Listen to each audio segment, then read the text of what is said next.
What up? RPM Trade Vietnam in this bitch. Woo bang boy. I get a gun. Fuck you talking about? Doing this live stream real quick. Let's see if we can get some people in here. I promised this live stream earlier. Because I don't never stick to all the live streams and all the shit I be wanting to talk about and all the shit I be trying to do. So I was like, yeah, I'm gonna do this live stream that I've been intending on doing for a while actually. And I'm always asleep this time of night. By then, I be tired as hell. Be up in the morning early. I get to work, get the kids up and all that. I gotta work all day. I be trying to work out and shit, so then I be tired from the workout. But yeah, I had to fight the urge to go to sleep to do this live stream because I told y'all I was gonna do it, and I told y'all that I need to be sticking to my word more. I need to make that effort every day to try to better stick to what it is that I know I want to do and what I say I'm gonna do. Trying to get that shit in order. So here I am doing that live stream like I said I was gonna do. So I need to make that initiative to stick to a little bit more of this shit. Uh, but yeah, I want to talk about consciousness in general. Uh, uh, uh, there's a bunch of different angles you can come at the idea of consciousness as far as different pools of knowledge that you can pull from that are all trying to come to the same conclusion. Religion, philosophy, uh, everything, man. Studying the human mind, uh, studying how we are as social animals, all that shit. Um, there's a lot going on, but I think that there's a foundation, a fundamental angle that we should come from when trying to address the idea of consciousness and where it comes from and what we're supposed to be doing and what it means to be alive and all of this shit. Um, I always feel like religion be selling the shit short. Like I ain't never heard, almost never hear any religious stuff that seems to be um, close enough to the bottom line of things that it becomes not only this quote unquote truth, this God given soul saving message to humanity, like they like to believe the Bible is, or the Quran, or the Torah, any of these books. Um, they say that this is what it is, but the problem is that if these things are meant to be a soul saving message to humanity, but we can very easily either intentionally learn about these different walks of life and faith and dismiss them, because you got to dismiss some because you can't be a part of all of them. So we are in a perpetual uh, motion of constantly shunning religious ideas that they all believe could be soul saving, but depending on the time in history that I'm born in, the country that I'm born in, economic things and other genetics, like geographical, location, like all of this stuff is playing major factors in, am I going to be lucky enough to hear and then have the mental capacity or the desire or the understanding to latch on to the one walk of faith that I need to have to save my soul, or else I'm fucking doomed. All that shit sounds stupid. It don't really sound like the work of a God at all to have that be the punchline to your existence, is to put you on this confused planet and say, good luck in finding the truth in this because your soul depends on it. I'm not saying that the soul has no goals here. Um, the soul does have some goals here, I believe. Not believe, but I think, because everything that I be coming up with is the shit that I be trying to think about, to be like, is there a bottom line, or can I paint myself into a corner where certain things that I might be thinking needs to be calculated into the overall picture of what consciousness really is? Can I find myself latching on to the things that I cannot think my way out of, and then I take that along with me when trying to piece together the rest of the puzzle? Religion, I can talk myself right out of that shit easy, way too easy. I outlove Jesus in the Jesus story every time I address it. Like, he can't outlove me. and that's ridiculous because I shouldn't be able to do that. But the whole book sounds nothing like the work of a God. That's for damn sure. No God in any of these books. Like I said, like it disturbs me to think that the creator of all of this consciousness will create all of the consciousness and all of the possibilities of foreseeing everything that happens, wanting this to be some kind of a make it or break it fucking situation for your soul, and then say the only way y'all can find this shit is through a book and other men when you know you can't trust other men. So good luck. Between the book and whoever's going to deliver it to you, you better hope you can, like, come on, man. Then you look at all the bullshit that religion, does. It just looks like another tool for a man to hurt and control other men. That's all it is, because that's all it ever does. What it does and what the intentions are is whatever it does best. And I ain't seen no souls being saved, no miraculous rescue missions where God spoke to a team of police officers to go save some missing children that they've been looking for. How the fuck did the kids go missing anyway? Why is praying to recover from a cancer and it actually goes into remission somehow, some kind of a miracle? But how did you get it though? The same God that's saving you from the cancer is the God that made it possible and wrote it in some kind of a plan for you to get the fucking cancer. If a doctor shot me with his own hands and a gun in his hand in a hospital just to show people that he can save somebody from a traumatic gunshot wound, if he saved me, I will not come up out of there and recover from the gunshot to thank him. I would think that he was a fucking psycho, that he was crazy. I would despise him. I would be mentally traumatized for fucking life if a doctor did that to me just to prove a point that he could save me. There's parts of the Bible where Jesus is actually being tempted by the devil and then they end up working together to try to prove a point to why is God getting into a bet, working side by side with the devil to teach Lot anything, if you know the Lot story. What is that? This is what's going on from the creator that made the consciousness that we're in right now. Do you know how serious that is? The Bible never seems serious enough to address these hardcore bottom line issues of where did the consciousness come from. When I be trying to look, the way I try to look at the whole idea of the consciousness in general, whatever this is. Number one, I do believe that, not believe, I think, because I can't think of anything else that will make any more sense that will make me detour off of this train of thought that I be on, that consciousness appears to be, to me, very similar to the idea of let's say you have an online gaming subscription, right? So you tap into your Wi-Fi. Your Wi-Fi is there, you can't see it.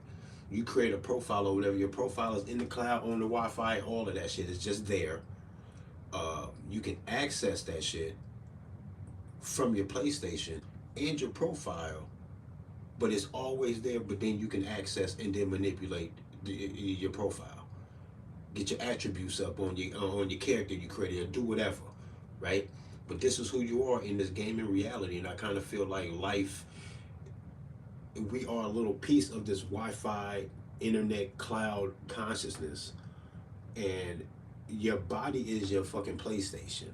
Whatever your life path that you carve out in time that manifests in front of you is your profile. Right? Now, if you destroy the PlayStation, your profile is still there in the cloud. Like, yeah, it's hard to, how you gonna get rid of that from your house? You can't get rid of that from your house. That shit is there. You did that and it's there now, right? And no matter how, no matter how many games you could download and play and explore on your, on your PlayStation Plus subscription, no matter what you do, you cannot do in its totality what the game has to offer, because the PlayStation is there to receive whatever it is that you do in the game. For example, right? Let's say you playing Grand Theft Auto. I play Grand Theft Auto a lot, right? The PlayStation can do whatever. It's like a blank slate before you put a game in it. Is willing to, is programmed to detect and receive and then play back whatever it is that you put into it. So when you put in Grand Theft Auto, all of the possibilities of where this character can be, where he's standing, where he dies, where he shoots from, at whatever angle you are holding the picture at any given time, anything you do, the game and the PlayStation is ready to receive that and say, this is what we're doing. And you will never be able to play through the story mode on Grand Theft Auto and then create the exact same game. You'll never do it. You never walk the same walk, die in the same fucking place, see the same cars pass you and all sort of shit. The possibilities are endless and it's impossible to repeat it. And I feel like that's how consciousness is. All of the possibilities are endless and they're all there. They're all right there. When people say that anything is possible, they mean that shit. I can do anything at all in the next moment right now, but I'm going to choose to carry on the conversation in this way. And then here I go. The conscious, you see what I'm saying? Like anything could happen. We just choose to carve certain things out, but the possibility of what could be is still there, and you're looking right at it, but you're choosing to do one thing to create this. I hope y'all follow me with this, with the PlayStation thing and all of that. But I feel like that's what consciousness is, man. And when you talk about things like the multiverse or us being in a simulation, I do believe that this is some kind of a high-level simulation. Some shit that we just can't wrap our minds around because we are in it. If y'all don't know what Hermeticism is some dope shit. And I don't know if you would call this a religion or what you would call the 7 Hermetic Principles in this book called the Kabbalion. And if y'all ain't never heard of that shit, the Kabbalion is some dope shit. It's the dopest shit I ever heard in my fucking life, actually. What'd you say?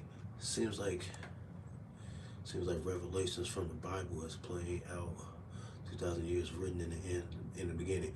Okay, so when you talk about revelations, for example, this is what bugs me about that shit, though.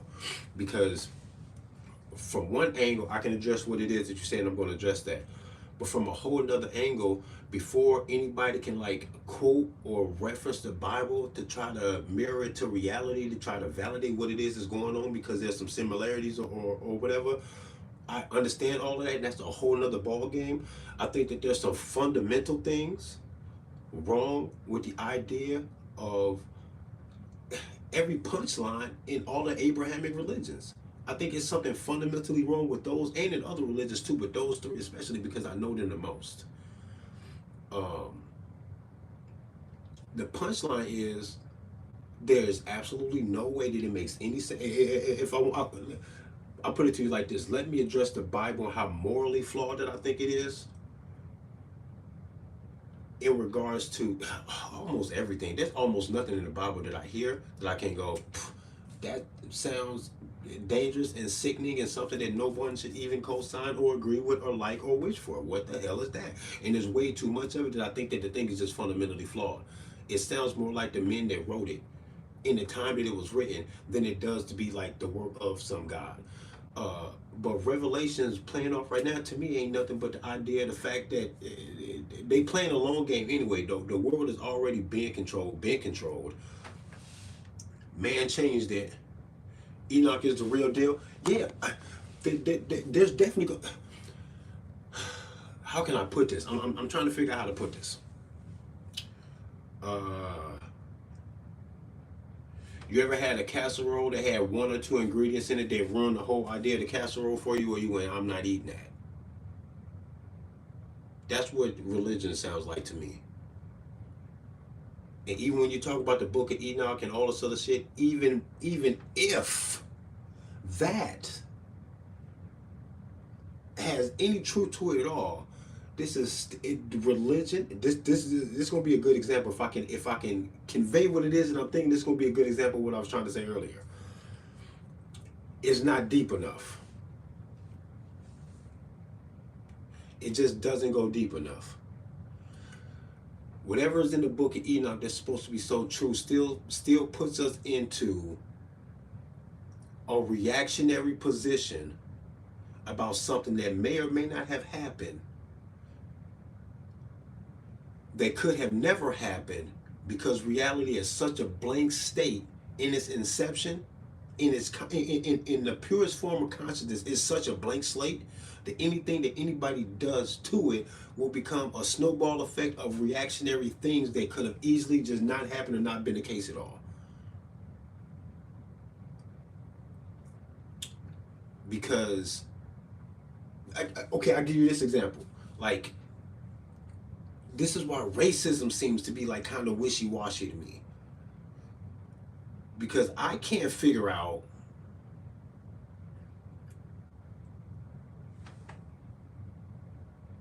Thanks, who said that? Thanks, Mark. Like, what racism, for example, let's say some way, somehow,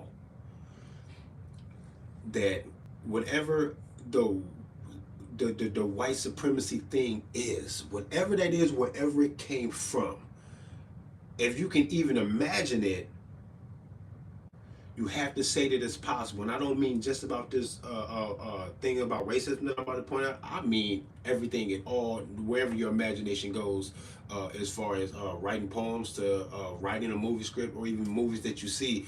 Wherever your imagination goes, reality can do it.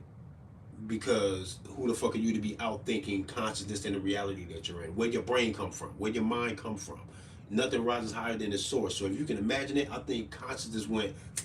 You imagine that because this is me. This is one massive consciousness. You imagine that. You didn't imagine that. I imagine that. And then it actually has to do whatever is possible in imagination. That's why I think the multiverse is a real thing.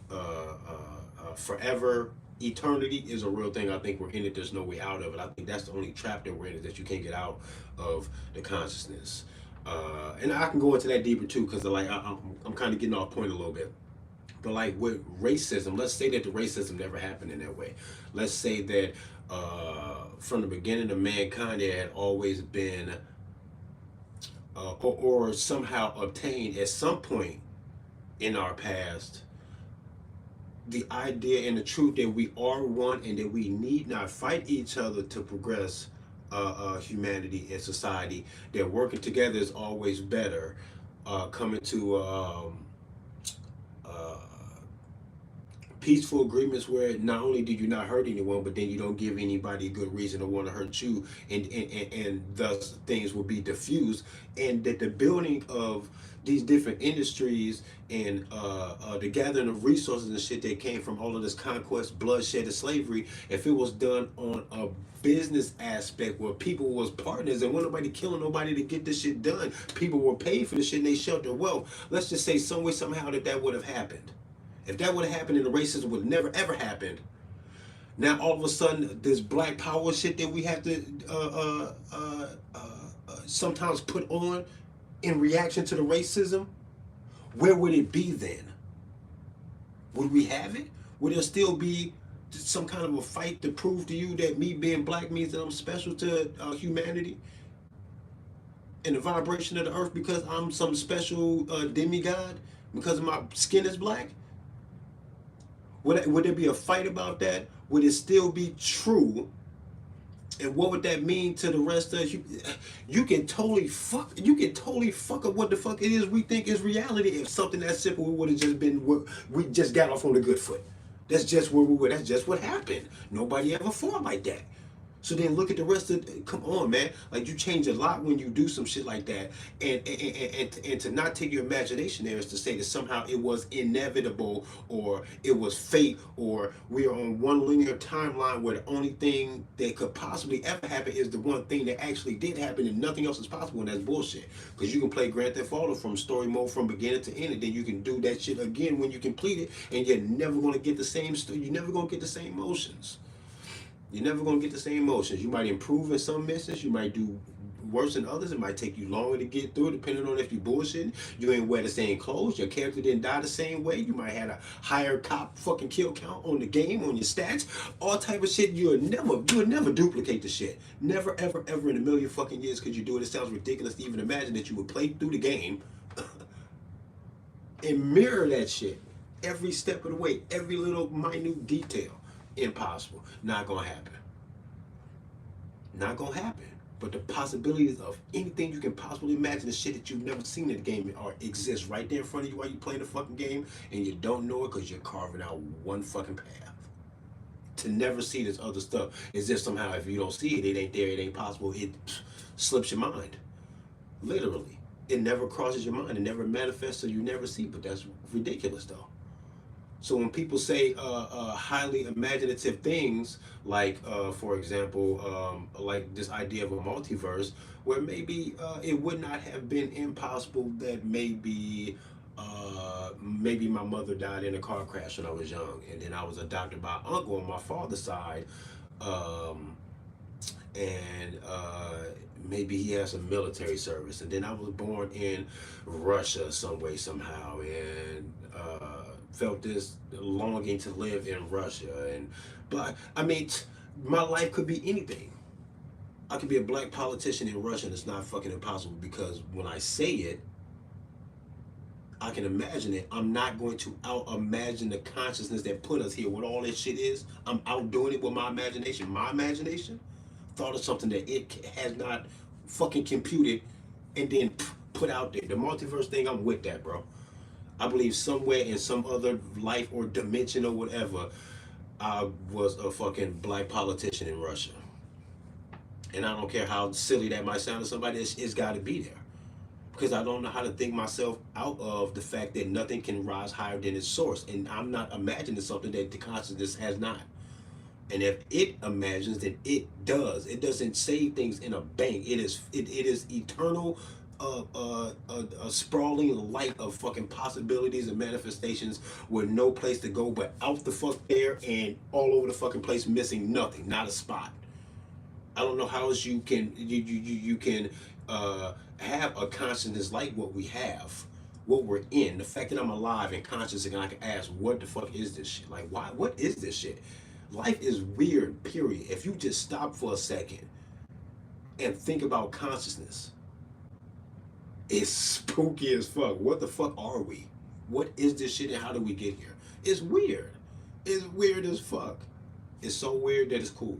It's so weird and so cool that it tells me that I best not take anyone out the game. If you here, welcome to the party, bro. I'm not gonna make you fucking leave the party. I'm not gonna hurt you. Why the fuck would I do that, man? Just stay here and chill out. If you are as spooked out as I am, boy, this is a fucking ride, man. Consciousness in life is a fucking ride, man. This shit is fucking interesting. But and I can't see the power in any of this shit even being here, but then also being limited to one linear timeline that we are experiencing right now for there to be absolutely nothing else. No other timeline, no other possibilities, no other manifestations.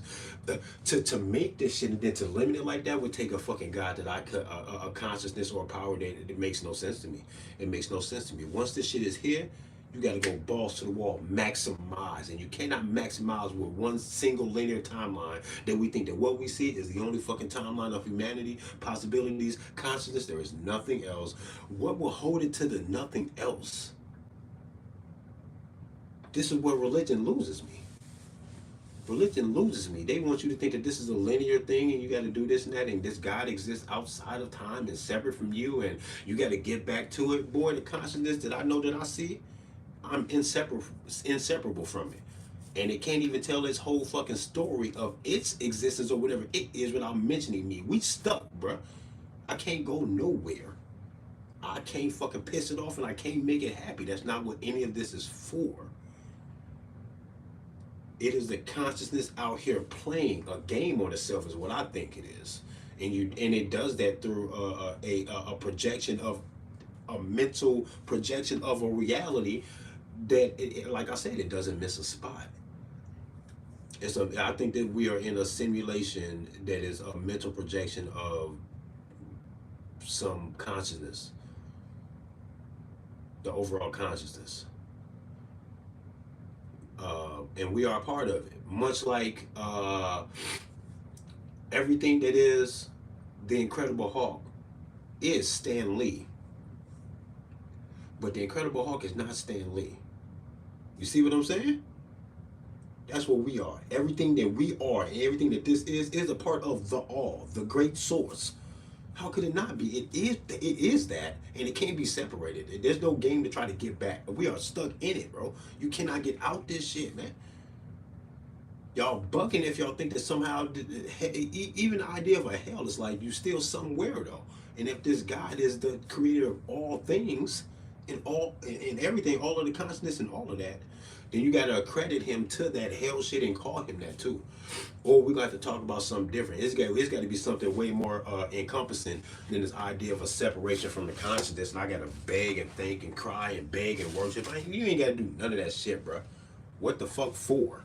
That's what all of this marvelous, magnificent consciousness is here for. So I can beg here, so I can praise later in heaven. That's a reward to y'all.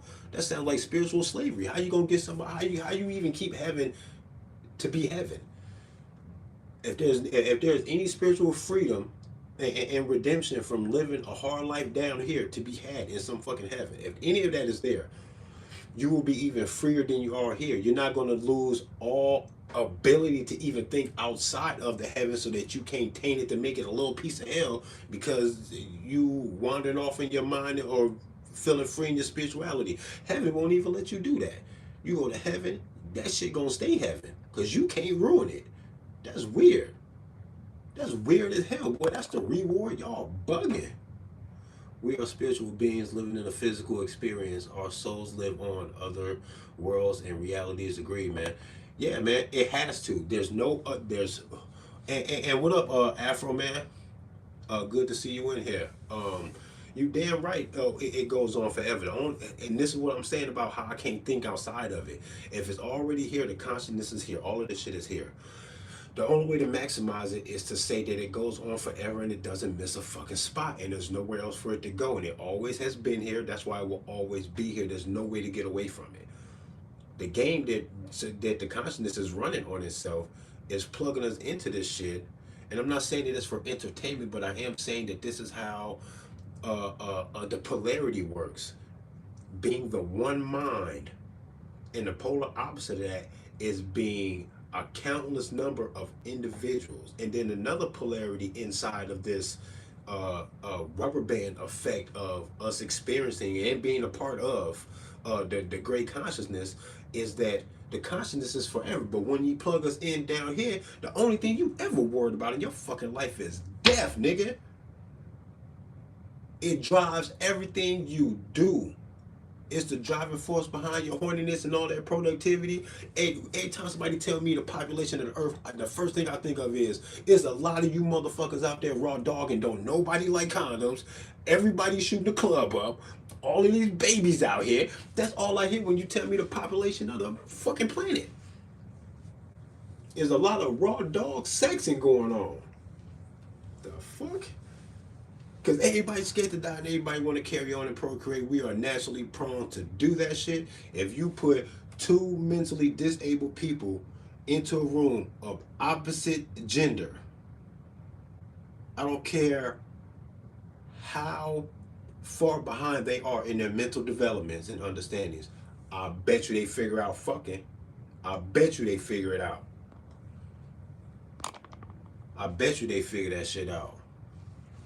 Stay strong out there, bro. Blue line thugs are crazy in Lynn County.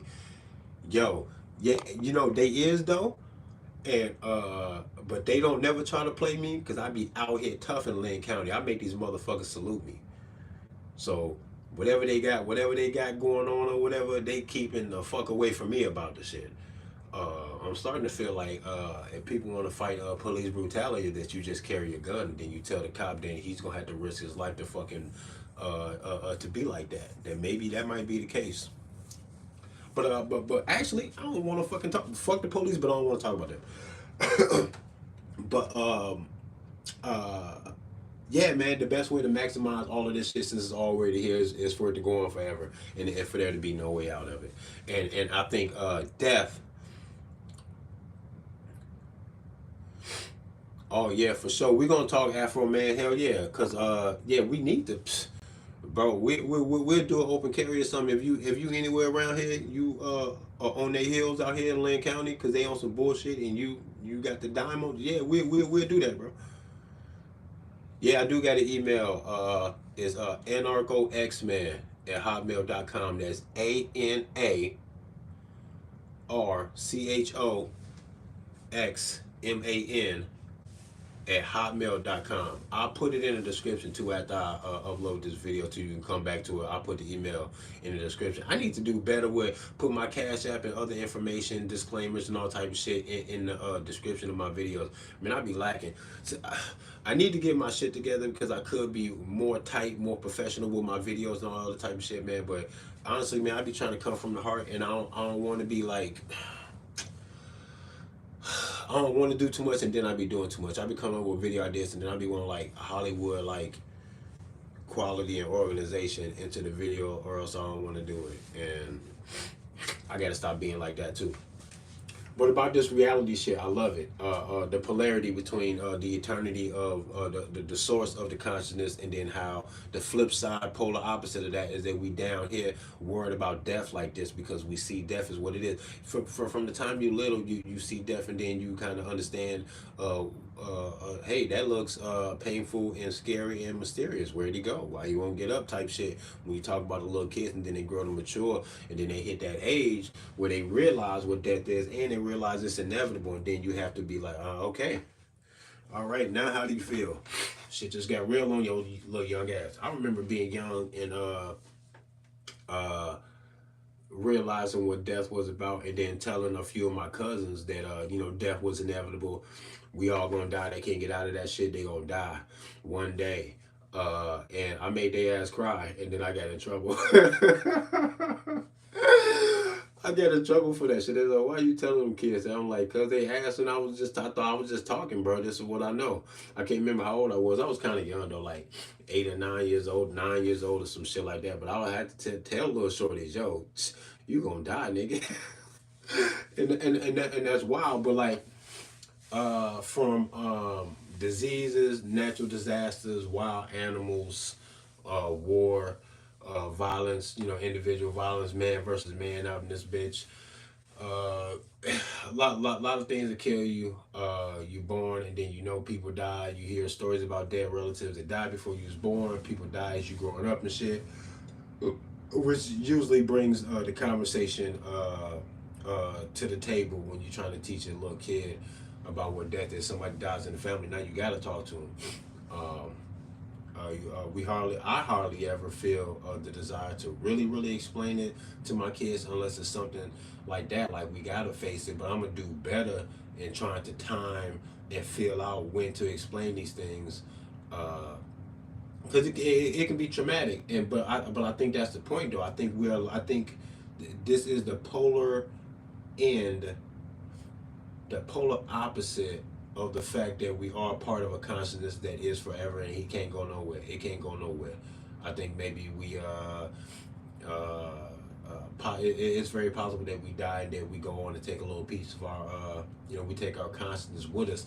And I struggle with this, trying to figure this out, because people talk about the pineal gland, how important it is to decalcify it if your shit has been calcified, different methods of what you could do to kind of open that shit up and get your shit cracking, because it's important to your spiritual connection or whatever. And yeah, that's cool, whatever, but if you died and the pineal gland died, then where the power go?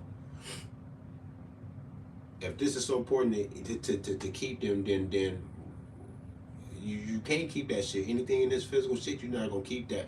So even though I do believe that the pineal gland is a fucking dope thing, actually, if you know anything about it, you know that shit is dope. It'll make you think like something, cause like it seems to be the key to the explanation of certain things, man. When you talk about REM sleep and just the human imagination in general, the fact that I can imagine right now the sound of my mother's voice calling me from another room.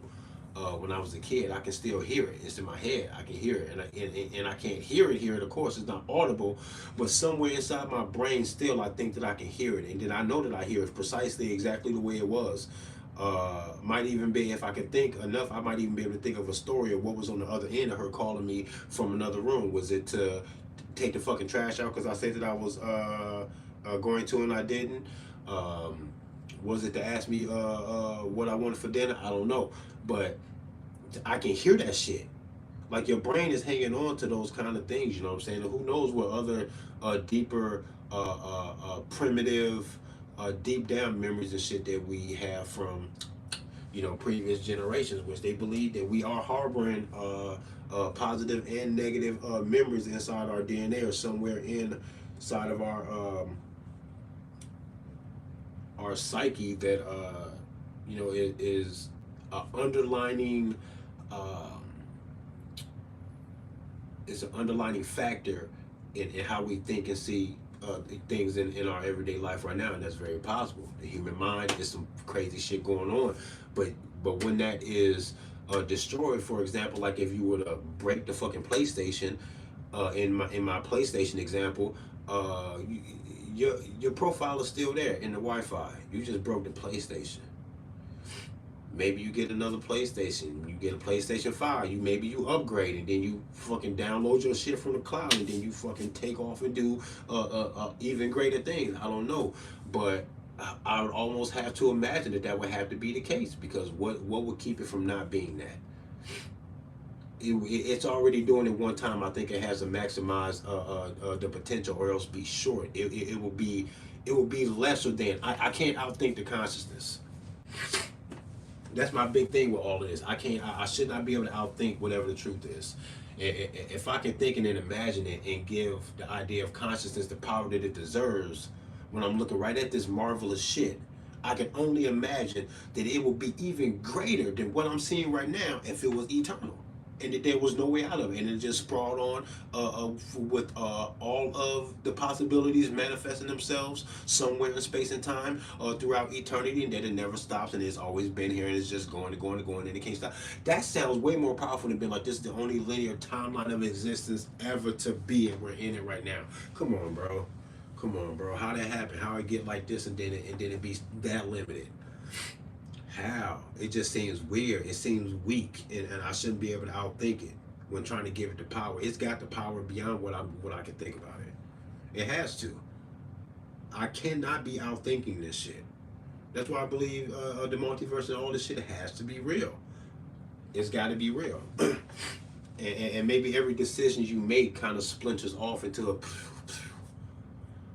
It takes you off one path that we can see, because we're going to live this life and then we're going to carve this path. But everything else, just like in Grand Theft Auto, you can run down the street and you can choose to shoot this pedestrian or not. But if you don't shoot him, the game was ready for you to shoot him, because you was presented with all of the necessary steps to put that possibility right in front of you, that you are aiming at this pedestrian on Grand Theft Auto to shoot him, and then you get run over by another online player and you never shoot this pedestrian, and then you die, and the screen says wasted, and you cartwheeling through the air because you just got ran over at 116 miles per hour in the video game. But the possibility was right there. And in order for the possibility to be there, anything that the possibility could have manifested also has to be written into the code of the reality, or else you would find something that would be impossible, which sounds fucking stupid. There's always this cause and effect. So what we see here is a play on cause and effect that's helping us carve this one linear path through this great vast ocean of possibilities and manifestation and consciousness. But we just carving this one fucking thing for what it is that we can see, because it has to do that as well. It has to carve these lines into the consciousness, and you can choose to take it whichever way. But it's all there, and I think it all has to play out, or else it's not real, which would go back to making me feel like that would be weird if all of the possibilities were there, but they didn't all play out, which would make them not real. But it is definitely fucking real that I could have did this live stream from my car all the same, but I didn't. Came to the fucking basement. But the possibility I could have did the live stream in the car is just right there. I could take the fucking phone out to the car right now. It's right there. And that's weird for me to imagine that, once again, projecting something out of my imagination into reality, as if somehow I got something to offer reality that it did not have until I did that. I didn't do shit. I didn't do none of that shit. This is reality giving me all of the things that people try to give a God for, things that happen in their life that they find beneficial, helpful. It's like, yeah, that's cool, but really what you really is saluting is a cause and effect that you don't see the pieces to. So you think that somehow this is a miracle, but there's a cause and effect that led up to all of this shit. And that cause and effect really is so detailed and so misunderstood and ignored.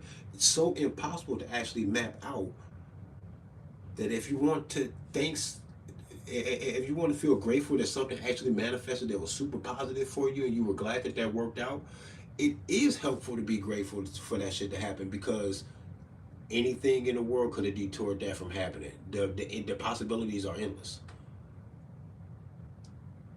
My mom could have just decided to not be that interested in my father the day before she conceived me. Poof, entire world different. All the little things that could have got me killed before each one of my kids was born. I did almost, I did almost fucking died in stupid fucking situations and shit. Um, Accidental shit and all type of shit. Where I could have died multiple times throughout my life. Clumsy shit. I tell some of them stories sometimes. Y'all be like, nigga, you is lucky to be alive. You almost killed yourself with that dumb shit. What the fuck? Like y'all will laugh at me in my adolescence. Did a lot of dumb shit. I'm pretty sure we all got stories like that. Shit where you be like, man, I should have been dead. That shit should have killed me. I got lucky. But I can look at all of those different things, and if I would have died at different points in my life when these things happened, I can clearly see that the possibility of me dying was right there, but it didn't happen. And then, thus, this child was conceived months later after this shit almost killed me. And I can clearly see that if I had died, this child wouldn't have been born. I'm looking right at the possibility of that being the case. I can't imagine or project out of my mind something into reality that reality was lacking until I did it. Don't make no fucking sense at all. And if reality can conceive of and imagine and write it into the code, it is there to be doing it. Whether I find it or not in this life, it's there and it will be found, because it has to be found to be defined as real, but it all has to be real. I don't know if y'all following me with this shit, but I'm telling you, the multiverse and this endless, sprawling, eternal time and the what do they call it? The Akashic records. Am I saying that right? The Akashic records. The Akashic records. I think is how you say it. That shit. I think that's basically what I'm trying to describe here. Is like this great fucking plane of existence of possibilities and all of these different things, and like we're almost rediscovering it as we move through, because it's already here. And you do kind of rediscover Grand Theft Auto when you turn that shit on and play. All of that shit has been programmed and placed there so that the possibilities manifest. And then you go through and go, manifest it like this. And the game goes, it's right here. You carve that shit out. You uncover the path to that, because it's here. It all has to be here. You can't out manifest the game. You can't do something in Grand Theft Auto that wasn't in the game, programmed in the game, or that you later programmed or modeled into the game. You can't. You got to put it there first and then walk your shit through the path to kind of sweep the fog or brush the light fluffy snow off of the ice or the ground or the mural on the wall, whatever metaphor you there to help you picture what it is that I'm trying to say. You do that, bro. That's what you do with this shit. You are uncovering something that's already written here. Like, it's consciousness is weird as fuck, bro. This shit is weird as hell. But the 7 Hermetic principles are fucking dope as fuck. And I had to write them down so that I remember which ones that I talked about, so I can check them off the motherfucking list. I'm gonna talk about these Hermetic principles real quick if y'all want to hear this shit. 7 Hermetic principles, some of the dopest shit I ever heard in my fucking life. It's all encompassing. It doesn't blame you for being who you are. Which makes no sense to me that a God in this Abrahamic religions will create something and then find itself in great disappointment about the shit. Whatever created consciousness and created all of these possibilities was well aware of and needed for all things to be absolutely possible, so he can manifest and magnify his power of creation by saying, I'm not going to do this and censor myself to leave anything out. It's all going to be out here, period, and I don't care, and it needs to be a balance of all this good shit and the bad shit. Sometimes the good and the bad shit is subjective, and it ain't even really good or bad. It's you just mad that it's fucking your shit up, all that type of shit. Consciousness is fucking dope, man. There's a lot going on. Let me get these 7 Hermetic principles popping. because these shits is dope. The first Hermetic principle is mentalism, meaning that the all is mind and the universe is mental. It's a mental projection held in the mind of the all. And when I say the all, what I mean is everything in existence, physical, mental, whatever you want to call it, but I'm talking about everything that does exist, excluding absolutely nothing. Leave nothing out. Encompass everything in existence. And when I say the all, I mean all of that. Don't exclude nothing. So now you see, yeah, I'm trying to give you.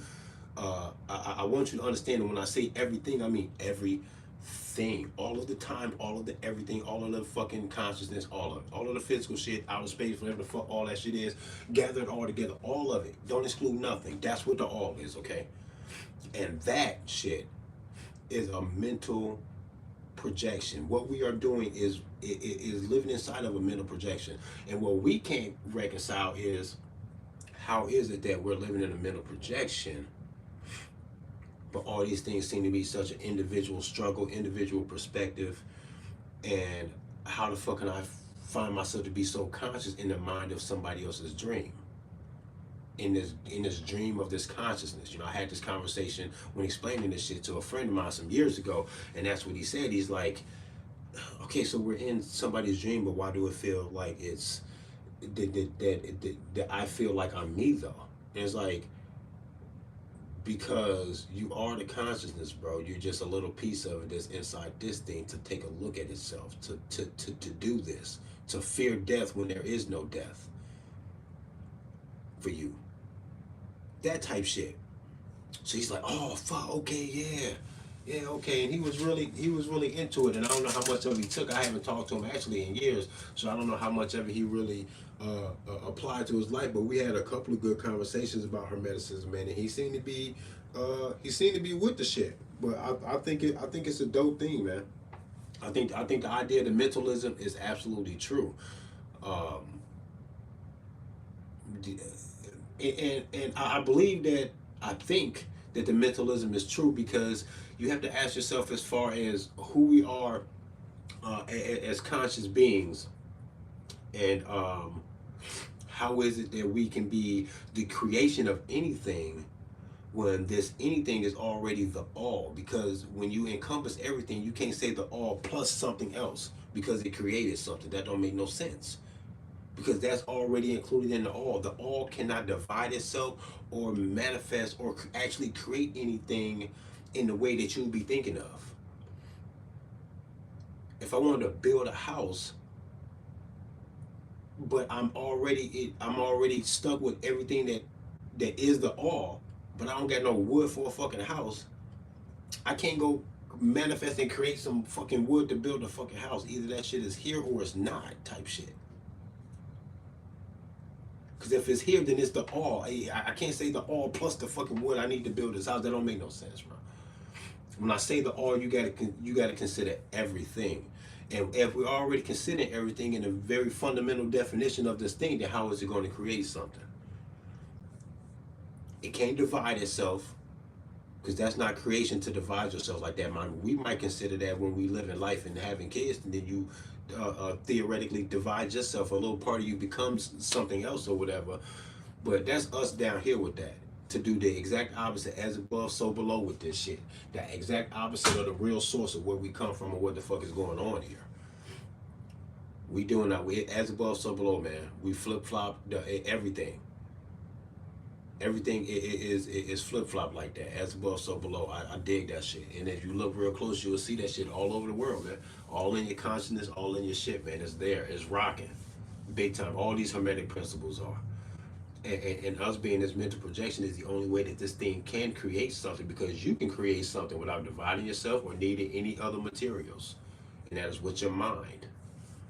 And that's just how we stay connected to. This is how we know that we are akin to and an inseparable part of the consciousness, because you do what it does. You create with your mind. And when you create with your mind, you can do anything, can't you?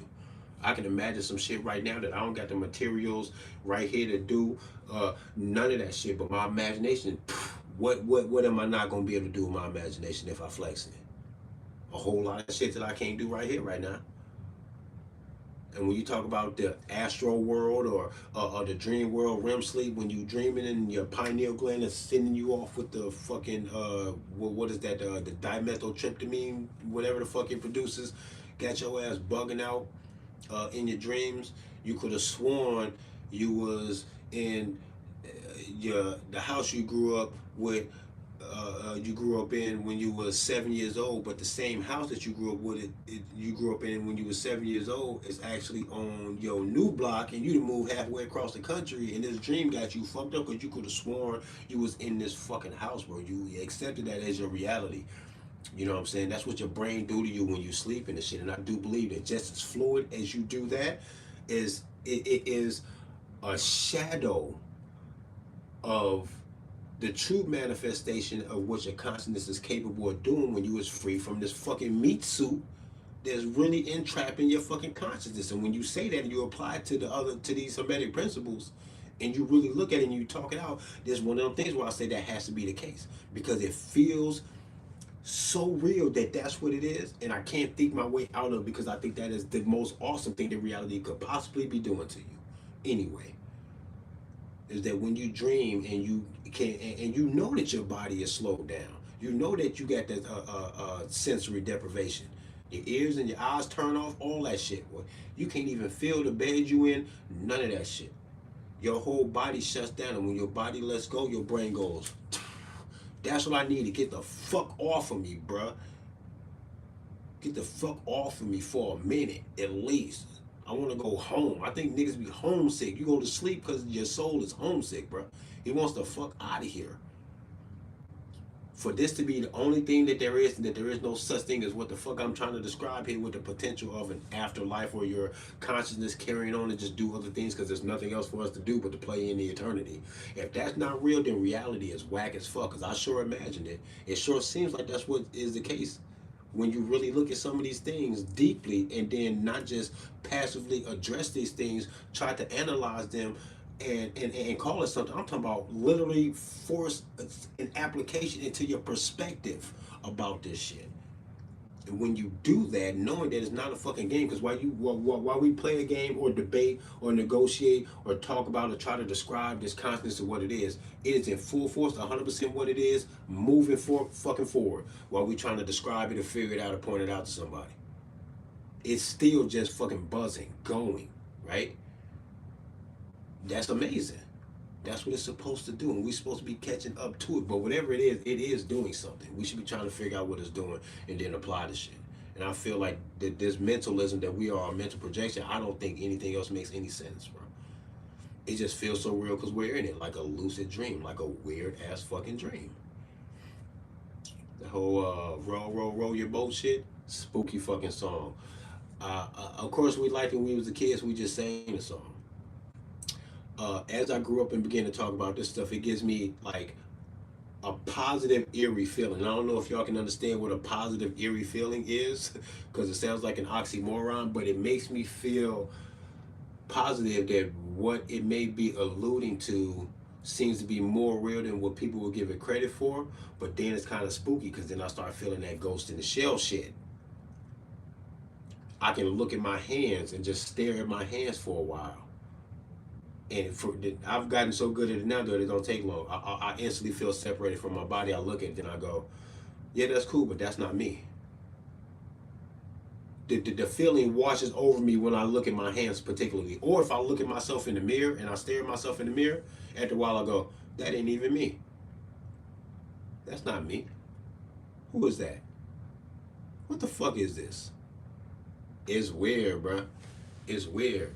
And to me that there's no way to ever even get a hint of a recognition of a soul or your consciousness or whatever you want to call it at all. As soon as you realize that something inside of you is growing at its own pace while your body is doing whatever the fuck it's going to do, but your internal soul perspective, your growth, your self-awareness, and all of these other mental things are growing at a different pace than what your body is. Sometimes people mature and understand and get wise and all this other shit, and other times people stay at a childlike maturity level or awareness of some of these things, but the body is just going to go on. But this tug and pull between the mental and the physical, I can feel that shit, bro. And I look myself in the face and look at my hands, and I know that that is not me.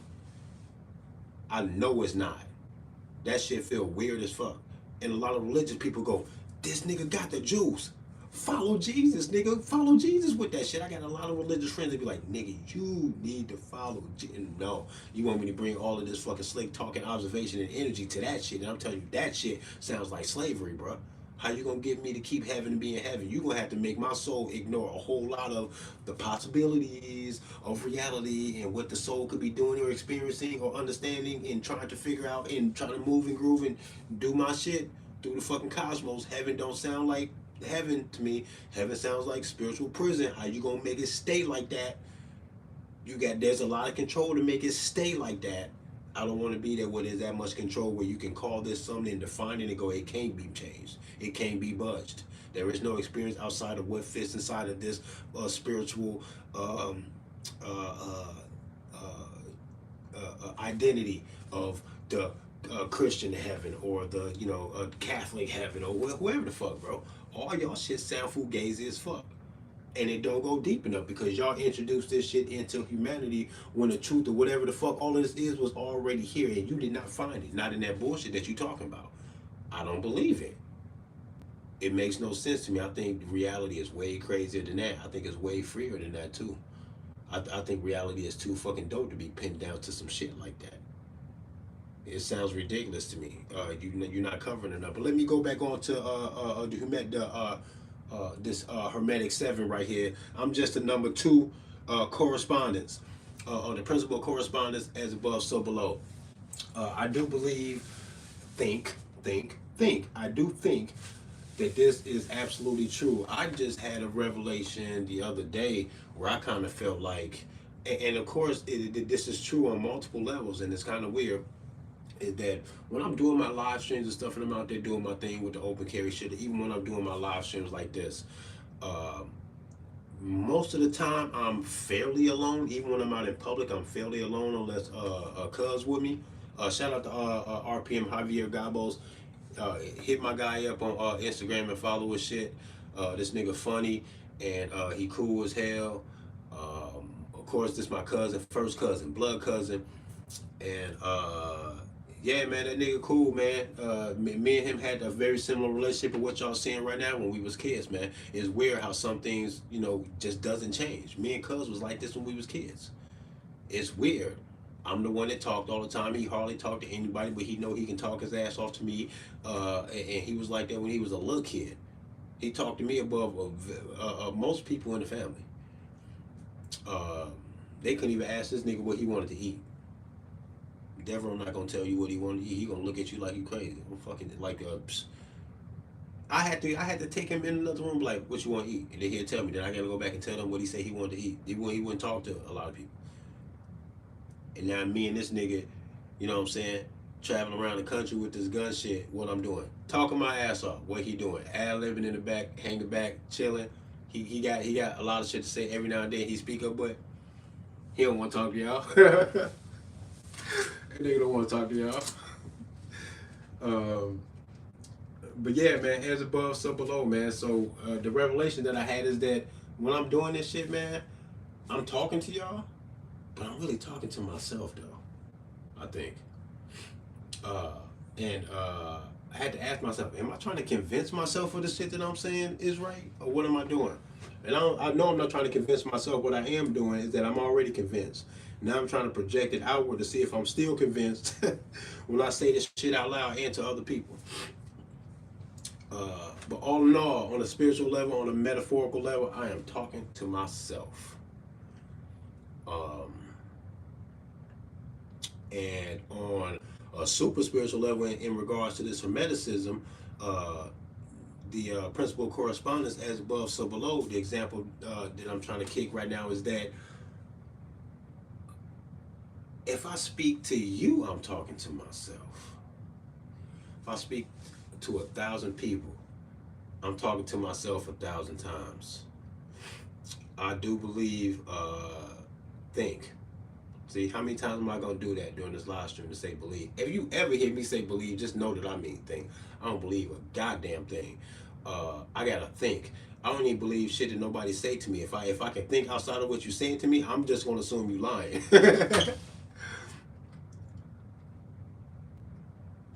Thank you, Mark. Um, yeah, I think I'm on to something.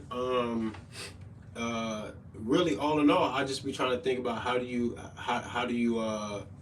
address the idea of consciousness and then maximize it, because it has to be maximized or else there's some kind of a weakness or something lacking from it.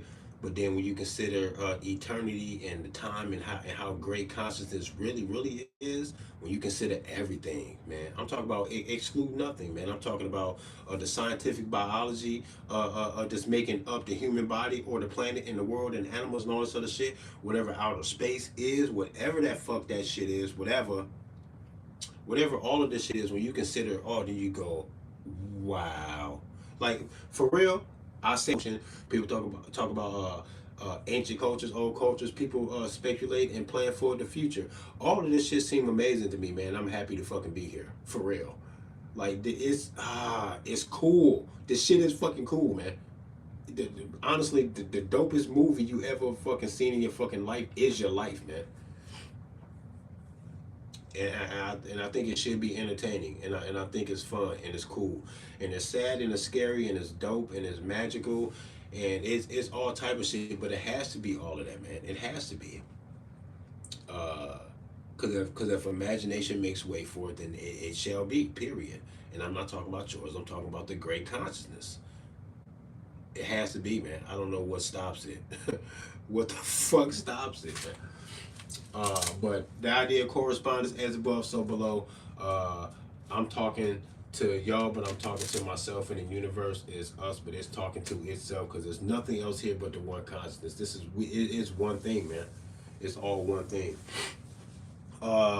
Principle of vibration is number 3. Vibration, meaning everything is in motion. Everything is vibrating. The atoms and the molecules and the protons and neutrons and electrons, all this shit is buzzing. A lot of this stuff that I dig about hermetic principles is shit that I have intuitively discovered, tampered with, kind of bumped up against, and pondered myself throughout my life, most of which was when I was a kid, which is weird. Because I think the older I got, the less I was either aware of it or curious enough to kind of catch a glimpse of it in the shadows, and then curiously chase after these different ideas and perspectives. I remember one time when we was kids, saying like trying to close my eyes to the point where like I can still see but I can't see, but I can still see because my eyes are just barely open. I remember doing that, right? And then telling some of the other kids that, like, wouldn't it be weird that if I did this and I can like change like the channel, and then I open my eyes and I was like somewhere else? They're just like, what? I was like, yeah, like what if you could like change like your life channel like by like blinking your eyes or something like that? And niggas is like, what the fuck is you talking about, bro? But I was always in tune with this idea that like what I was seeing didn't have to be the whole fucking story, and I didn't think that it was. That maybe there was something here that I wasn't seeing. And I remember having my imagination take me off down like trains of thought like that when I was a fucking kid, bro. Young kid, like under 10, but I can't remember ever. I don't remember having no feelings like that in my teenage years, or even in my 20s. It took a while for me to catch back up to that idea after I got graduated from college, and college didn't even really teach me a whole lot of this stuff, but maybe a little bit in some of the philosophy classes that I had. But college really taught me to seek knowledge, and that it was fun to be smart and aware of certain things. So I did get that from college. Other than that, I ain't get shit but that and that little piece of knowledge. That was about it. But having these different thoughts, man, when I was a kid, man, was just like, wow, man. But I was that kind of kid, man. I was always deep in thought and trying to be observant. Like reality was weird for me as a kid. I always looked around in awe of even being here. Like, what the fuck is this, man? This is crazy. Always been a big dreamer, a literal dreamer. Like I remember dreams every night when I go to sleep. As a matter of fact, a few nights in a month where I'll be like, damn, I don't know if I can remember, or I catch a fleeting memory of something and I can't hang on to the dream. That shit bugs me because I'm so used to just remembering dreams all the time that when I don't or when I cannot remember, it's disappointing to me. If I don't have nightmares, I get bored. I like the nightmares because they really seem like uh, just entertainment for me. It's like there's a certain level of acceptance of the things that happen in the nightmares. Depending on what the nightmares, there's some nightmares that are disturbing enough that I don't like them. But there's some nightmares that I've had, man, where I'm just like, man, it was nothing but a nightmare. And it was entertaining. I was entertained. Really, I think it's cool. But yeah, man, my childhood, man, my imagination and stuff was like it was going, man, and I do realize that at some point the imagination was killed. It was turned off. Um, that's weird, man. I think as I got into my teenage years, maybe even coming into my own taste of music and listening to music, I think that it's like that. I can't remember having these vivid these vivid like imaginary uh, um, episodes in the way I think. I can't remember having them at the same time as being heavily interested in music and picking and buying my own music and trying to form my personality and how I see the world around the music and the movies. I don't think the two things went together. I think and I'm almost I know it's not I know it's not absolutely true, and there would be different variations of how it affects certain people. Of course, a lot of variables when you talk about social engineering and how people become who they are, given the society that they're in. Uh, but I I kind of feel like that shit beat that shit out of me. Like I traded it. Like I traded, you know, that kind of imagination for music and pop culture and shit. And that's weird because I'm just realizing that. But I don't think that them two parts of me did not exist at the same time. I don't think.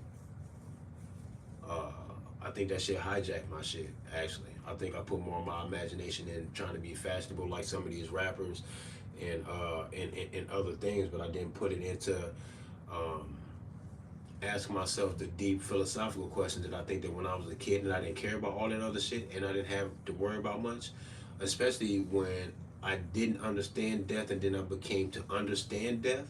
All of that coming together right then in my adolescence was cool for my imagination because I think that's when I came up with a lot of creativity. I tapped into the fact that I could draw. I think I started drawing real heavy around that age, and then I really took off with it. Everybody knew me for being a kid that could draw pretty good when I was younger, anyway. But after a while, I got super impressive, and it got crazy. I had to show y'all some of my drawings sometime. I haven't drawn a picture in years, man. Fucking years. Um, I just kind of lost my patience for it. Um, which is another part of my creativity that got killed by probably some other social shit, man. It just got the best of me, I think, maybe. Um, but yeah, vibration, man. Everything vibrates. If you can imagine something vibrating so fast that it appears to be standing still, kind of like a wheel. If a wheel is going fast enough, or a ceiling fan is going fast enough, you know when a ceiling fan is going fast and you can see that it's moving, but where the light in your eye is catching it appears to make the ceiling fan be moving. Like you see the blade moving almost slowly when you know that it's moving faster just because of where the light is hitting where you're catching it. So if you catch something vibrating or spinning like a wheel or something spinning where it's spinning so fast that it appears to not even be moving at all, that is the epitome of vibration. And you know, vibration has a lot to do with the consciousness. When you talk about the chakras and other things, when you talk about you don't like the vibe in the room, or somebody giving you bad vibes, or bitch don't kill my vibes, or good vibes only, all of that type of shit. So all of that shit is cool.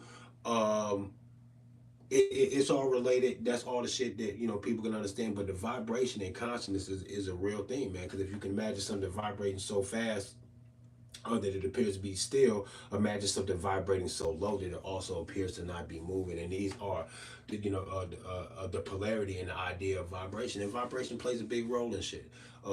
Vibrations next to molecules of water. Even if it's a spoken vibration from your words, people say it changed the shape of the molecules in the water. And then we like, what percentage of water are we? You see what I'm saying? So like the vibration and things, that shit is important. And what's dope about the Hermetic principles, man, it really be checking me about how balanced I am in this type of shit in regards to who I am as a person. So whenever I talk about the Hermetic principles, or I think about them, every now and then I'll listen to the audiobook while I'm at work, the Kabbalion. If you ain't heard about that book, read it or get the audio book and play that shit while you cleaning the house on a Sunday or some shit like that. Play it when you know you are in your zone, doing something or performing some task, but you got an ear to listen. Listen to the Kabbalion, man. It's a dope ass book.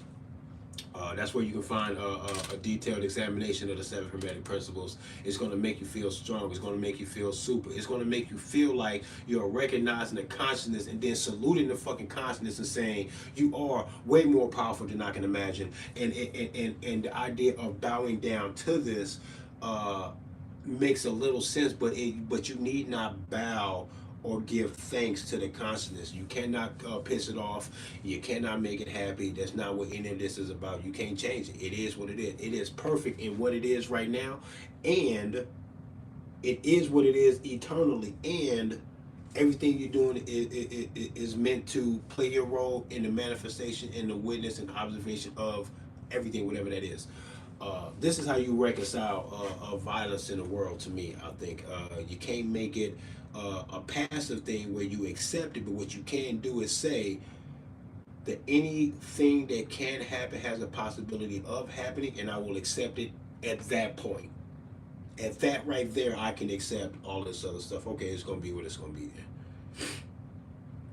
They say que sera, sera, whatever, right? So yeah, well, whatever it's gonna be is what it's gonna be, man. So there's a level of acceptance to that, but the vibration will play a role in everything, man. From your heartbeat to the magnetic pulsation and rhythm that we supposedly have with the earth. All of that shit, man. It's important, and what I like about the idea of the vibration is that it's something that is evidence. It is evident that it's true. That everything is in vibration and nothing is still. As far as the application of that principle, what you got to realize is that something so observable for being the foundation of what creates a liquid and a solid to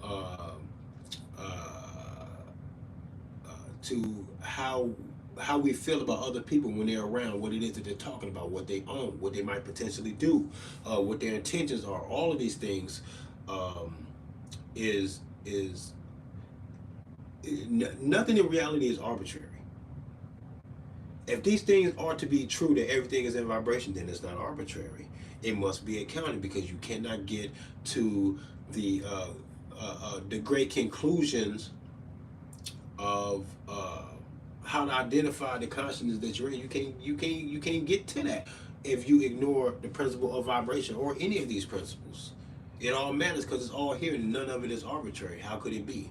It'd be wasteful. There is no waste. But when you look at the idea of Christianity and other religions, they talk of plenty waste that seems very ungodlike. Waste isn't godlike at all. It's not the work of a God to point to some waste. To use a flood, for example, as some kind of eraser to a problem that if you wanted to get it right and you found yourself in disappointment, then I don't know how you were being called to God in the wake of your expression in the disappointment, that you would use violence to fix it, whatever the problem was. Though none of that shit sound godlike to me, and this is why when people move on to quote the Bible and say, "Oh, well, the Bible, this and that, and Revelation, all this shit," it's like, how do you get past these fundamental flaws that I'm finding in this shit? How do you reconcile this shit? How do you move forward to say that it holds any credence whatsoever, if it makes any sense at all? That a God put Adam and Eve in this motherfucker for them to fuck it up, and he knew they was gonna fuck it up. He gave them all of the tools to fuck it up, knew that they was gonna fuck it up, needed them to fuck it up for the rest of the plan to go forward, and then when they fucked it up, he used a dirty fucking murder and redemption of his own son, Jesus, to then fix it, but he never started with perfect Jesus. Never started with perfect Jesus. Why didn't he just start with Jesus, bruh? Come on, man. Come on, man. I can't adhere to that kind of stuff. And if anything in Revelation is playing out right now, all that says to me is that there's a long plan to use religion to lure people in to a faith that tells them to turn the other cheek, that was used to justify slavery, things that were used to launch crusades. It's been used to do all of these things. I think what it is whatever it does best, and it does that shit way better than save anybody, because I ain't seeing nobody being saved by the shit. It ain't even penetrating the hearts of every man that comes across it. That's a failure in and of itself. If you can present a holy book to me and I go, nah, I pass, then how perfect is it? Well, how can y'all call something and don't blame me for it either. You can't blame me for it. You can't blame me for not being convinced by any holy book and say, "Oh man, that's on you. God put the word in the book. That's on you." Man, God know what it takes to convince me of his fucking existence. And if he said the book or bust, then what type of shit is that? Tell him just do whatever it is that he know what it takes for me to understand the shit. What the fuck is all this other stuff, all this games and stuff? I don't even believe that the spiritual journey is left up to shit like that. That seems weird as fuck to me to assume that that's what my whole spiritual journey is about, this shit. And that it ain't even about what it is that you do, because we all dirty sinners. This is what they think. This is what they tell you. That they don't try to claim to be above you. We all dirty sinners. Also, what's the deal breaker between me and you? What it is that you are capable of believing. Whatever you have been convinced to believe is the difference. So life ain't about the morality or your flaws, and none of that shit is about believing that the only innocent man to ever walk the earth dies, so that your guilty ass can pretend to have a clean slate with a God that knows everything, like he don't know you're a dirty fucking sinner now because you believe in it. Get the what? What? What is that? I don't believe it. I don't believe it. So when you say Revelation, I go, okay, there's another explanation for that. It's a long plan to enslave humanity with this shit so that they can run you off the fucking cliff like a lemming, to be like, you're gonna believe this shit, follow the fucking laser pointer like a little kid, and then jump you off the fucking edge of the couch into a basket of fucking laundry and laugh at you on a fucking TikTok video or some shit like that. That's what they playing with you with that shit, bruh. They playing with you. I think that's what I think. That's what I think. Because I can't make sense out of that shit no other way, bro. That makes more sense to me than the other shit, that my soul depends on this shit. And then I can watch the story be given to me and other people, and then we go, nah. If it was perfect, then it would work perfectly. It would be hard for me to deny it. It's easy for me to outlove that shit. That's why I can't rock with it. Somebody got a long plan, bro.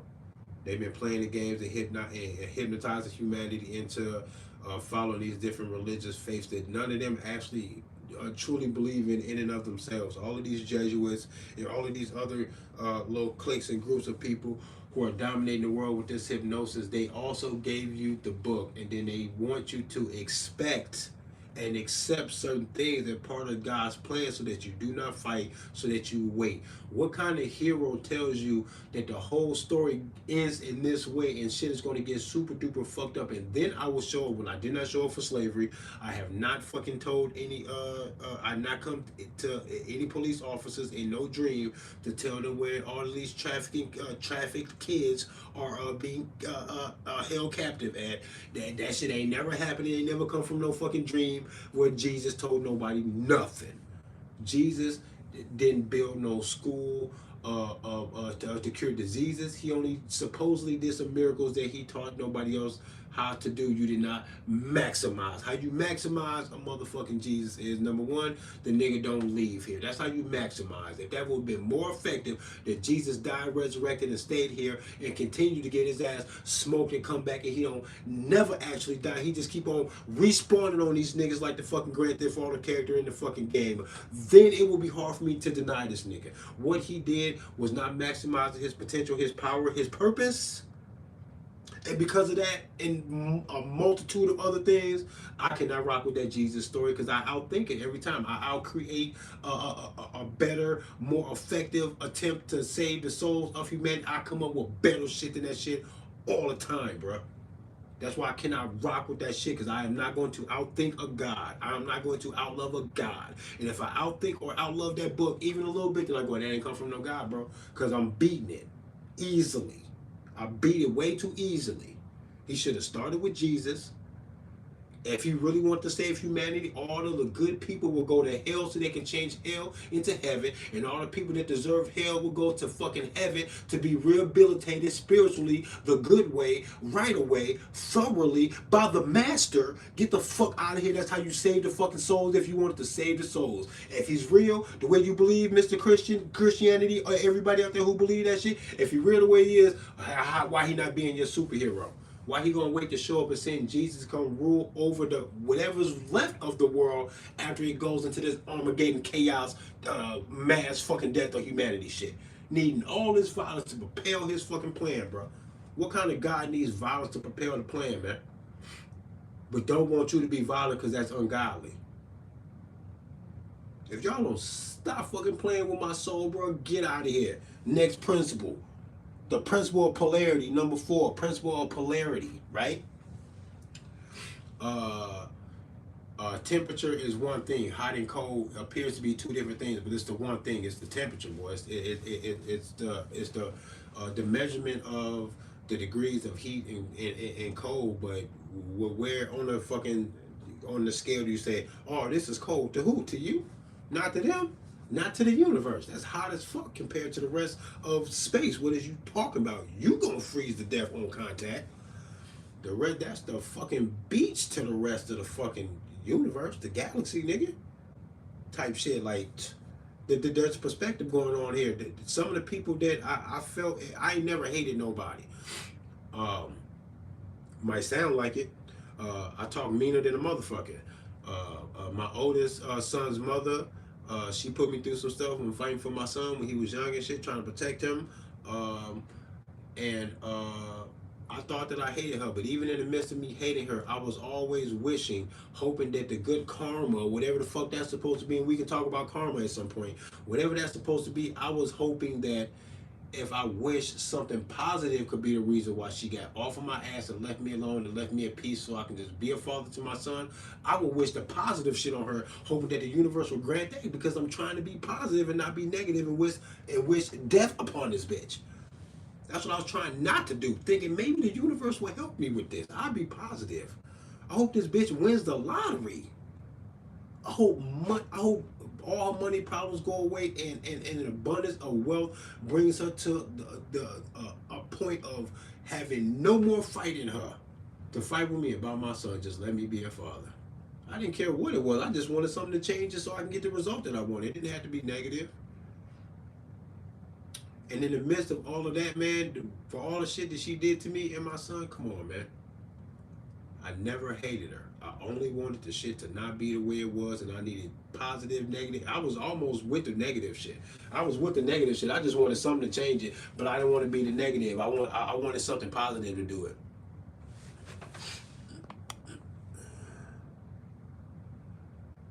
You are unique. Deal with it. Universal grant. I hear that. Yeah. Yeah, man. I was trying to be, man. I don't even believe in Jesus. I ain't believe I ain't never really believed the Jesus thing. It always sounded spooky to me. But as recently as, man, when was this? This was probably like 10 years ago. I was in such a funk about my son and everything that was going on. I'm gonna tell the story about the custody battle I went through with his mother sometime. But it's traumatic, and it's not even that uncommon. A lot of guys go through this type of shit. You know, the stereotypical. You can use your imagination. You probably already got some idea. And when I tell you the story, you'll be like, yeah, shit like that be happening to people. I know that happened to a guy I know. Blah blah blah. Yeah, it's gonna sound familiar to you because it's a sadly it's a common thing.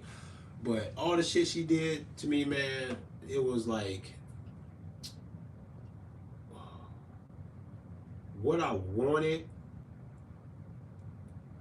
was so far away from what I was getting, and I felt like I was so in the right for being who I was, trying to be as positive as I was, that the love that I used to have for her and the love that I had for my son, that I have for my son, turned into for a while, man, it turned into hate, man, and I let it get the best of me because all that positive wishing wasn't changing anything. All of the positive affirmations about the situation wasn't changing anything. And there was some dark times in my life where I wish death upon that bitch, man. I just wanted her to be dead. I didn't. Where I was just like, where I felt like she needed to be punished. Like I wanted it to be a punishment at that point. And at no point did I want to do it. I knew I wasn't gonna get what I wanted if I did it. If I did something to that girl, I would never forgive myself. I wouldn't know how to explain that to my son, and I would never get what I want. I'm smarter than that. Way too smart for that. Um, I was always as positive as I could be, and when I was negative, I would never say extremely negative shit to her because I wanted her to to to remain in the perspective that somehow she was dominating me and that I was helpless. So I would always be positive and very accommodating to what the fuck she wanted and needed and how she was acting. But behind the scenes, I was freaking out, trying not to kill this bitch. I'll be honest. Um, because she was playing a very dangerous game with my son, and the guy that she was with is not a good guy at all. We'll talk about him, and when I tell you, you're gonna be like, oh yeah, man, that's crazy. Uh, I know some guys that would have smoked that nigga. You let him slide too much. That's how you gonna feel that I let this nigga slide too much. Um, but yeah, man, the love turned into hate, man, because I wanted it to be love, and it wasn't. So then it turned into the hate. That's the polarity there, man. Love and hate is one and the same. Fear, hate really is a disappointment in the loss of the love, is what I feel like it really is. Um, and fear is a driving force behind that for sure. But that polarity, man, is a real thing in the world. And if you look around in your personal life, you'll see it. And if you see it there, then man, as above, so below, man.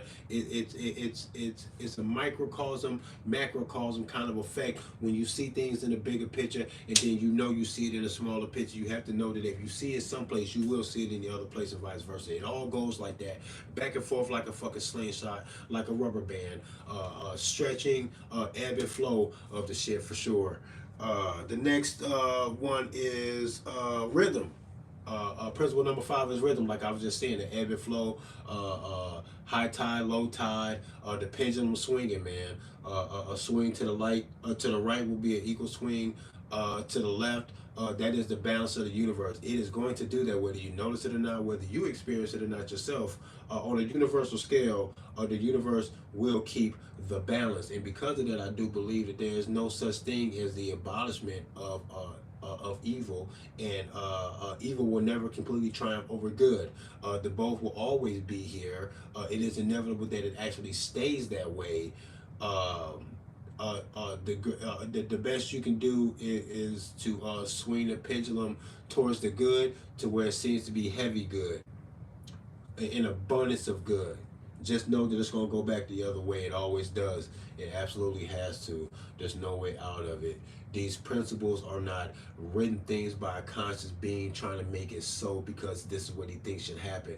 It is built into the nature of reality and its function that you cannot escape it. That's why it is law. No one needs to fucking say it or write it down because it already is what it is, whether you recognize it or not, use it or not. None of that shit matters. It's already too fucking late and it can't be changed, and it doesn't require your acknowledgement or your agreement about nothing. Any of these principles, man. This is why this is the hardcore truth, because it doesn't involve all of that spooky hocus pocus Jesus shit. That this nigga will walk on fucking water, and then after his father flooded the earth. That's weird as fuck, bro. You come down here to walk on the water and your father flooded the shit as a fucking eraser to a mistake that he made, like he couldn't see it coming, like he couldn't have started with your perfect ass. Come on now. Oh yeah, that's why as far as the recognition of people being good or people being bad or whatever, I think it's in all of us to be bad and to be good. It absolutely has to be. I couldn't imagine a person that is all bad and never good, and vice versa. The shit don't make no sense. It does not exist. And if you really understand that in the idea of these hermetic principles and how reality actually works, you will look at a comment like when Ye said something about there being some positive good things about Hitler too, that he wasn't all bad. Um, that's actually literally true. And it's weird that people would take, of course, in the context of what Kanye talking about, people gonna take that as harshly as possible, as if Kanye was like, man, I give Hitler a fucking foot massage. I love this nigga. It's like, of course, Kanye was off over there with the theatrics with that shit. But very literally, what he said is absolutely true. If you showed me a serial killer, I bet you he's nice to somebody. I bet you he loves somebody. I bet you there's somebody in his life that he can imagine that he comes across where he say, I would never hurt you. Why he throws other people's lives away in a horrific way. It's just absolutely true. Period. I don't give a fuck. It's there. Uh, uh, uh, it's very rare that you find a person who is just to the fucking core good or bad, man, or one dimensional in anything, no matter what it is. You can find a porn star, stripper, slut bitch, and there's going to be some part of her somewhere that thinks that a wholesome, happy relationship raising kids is fucking sounds awesome. I don't even think them bitches will look at this shit and be like, that looks fucking dumb, boring, and retarded in life. Nah, they all see that, recognize it, and go, yeah. Just like I do believe some of these housewives trying to play innocent and all this other shit, part of them is just like, I want to be dirty. If you're religious, these nuns and other religious people, you know what they say about Catholic girls, right? Like, come on, man. The yin and the yang, the fucking pendulum swinging, bro. We be everywhere, bro. The human consciousness be everywhere, man. It really is. Rhythm, man, with the pendulum. Everything has a rhythm, man. It's a back and forth motion of a lot of things, man. And if you can recognize that and believe that wholeheartedly, and then try to apply that as much as possible. It's so hard to think about these different things and then constantly apply them to everything in your life so that you can keep that balance. But to be aware of it is one thing, and then to attempt to practice makes it better for you, just like any other mental or spiritual training that you want to adhere to, whether I agree with it or not, or whether it requires a holy book and a book of fucking instructions and lies and whatever the fuck, whether it requires that or not is whatever. Constantly addressing it, trying to thoroughly understand it from all angles, and then applying it to your life in all things, because either it can be applied and should be applied every place that's begging for the application, or it's fugazi and it's arbitrary if you can find a situation that calls for it that you need not apply it there. If you can dig what I'm saying. So trying to this is why monks be like trying to like meditate and shit, where they be like Let me turn all this other fucking shit off so I can apply thoroughly, intentionally. Cause fuck, it's hard to do that when you gotta go to work. I should be asleep right now to take my ass to work in the morning. I should be fucking sleeping. You know, it's a distraction. You know, in a way. But like I said, I dream a lot. Vivid dreams, sometimes even lucid, um, which is another thing that religion doesn't account for. If you sleep 8 hours a day, that's a third of your life. If you live to be 90 years old, you slept for 30 years of that shit? Now, picture this. How many people died don't even live 30 years? You slept that shit. If you was 90 years old, you slept them 30 years. You slept 30. And some people don't even live 30. That 30 years of fucking sleeping has to matter. Where in the fucking Bible or any other holy book do they account for the importance of fucking 30 years of sleeping? Come on, man. Because it can't be arbitrary or wasteful. Or else what kind of God is this is wasting 30 years of your life because your body need energy? That's what it's for? Get the fuck out of here. It's deeper than that. It's got to be. Nothing shall be wasted. Or else this is not the work of a God. If you can't apply this dream shit to your fucking Bible and explain what these 30 years is to this man's life, 90 years old, then you falling short. Because I'm presenting you with something that need a thorough and spiritual and deeply detailed, accurate answer to whatever the fuck that is. When you talking about 30 years of life and kids is dying before they 10, quit playing with me. What's up with that 30? Now I need an answer. And it's got to be just as good as your waking life shit, or else whatever it is that you adhering to is lacking, bro. If you can't account for 30 years of a man's fucking life with your philosophy or your religion, you gotta tell me what the fuck that was. See what I'm saying? Religion don't do that, bro. They don't do that for me, bro. I don't ever get no answers about that kind of deep shit like that from no fucking holy book, bro. The sixth principle is cause and effect. Cause and effect, man. Like I said, well, what can be changed in the world with the butterfly effect? You know, butterfly flaps his wings, and then there's a fucking tidal wave, or whatever the fuck that shit is. You know what the metaphor is, or whatever. But every little thing you do, man, be doing something. One example of something that I know put my life on a path that had nothing to do with me, but this is kind of this happens, then your life took a path off over here. Yeah, save the kids for damn sure. They deserve, since they already here, to be peaceful, left alone so they can ponder their existence and to grow. If I would have died when I was 10 years old because of somebody did to a child, or in some accident or any kind of tragedy whatsoever, if I'd have died when I was 10, look how different the world would be without my kids and all of the influence and the relationships that I've had with the people that I know.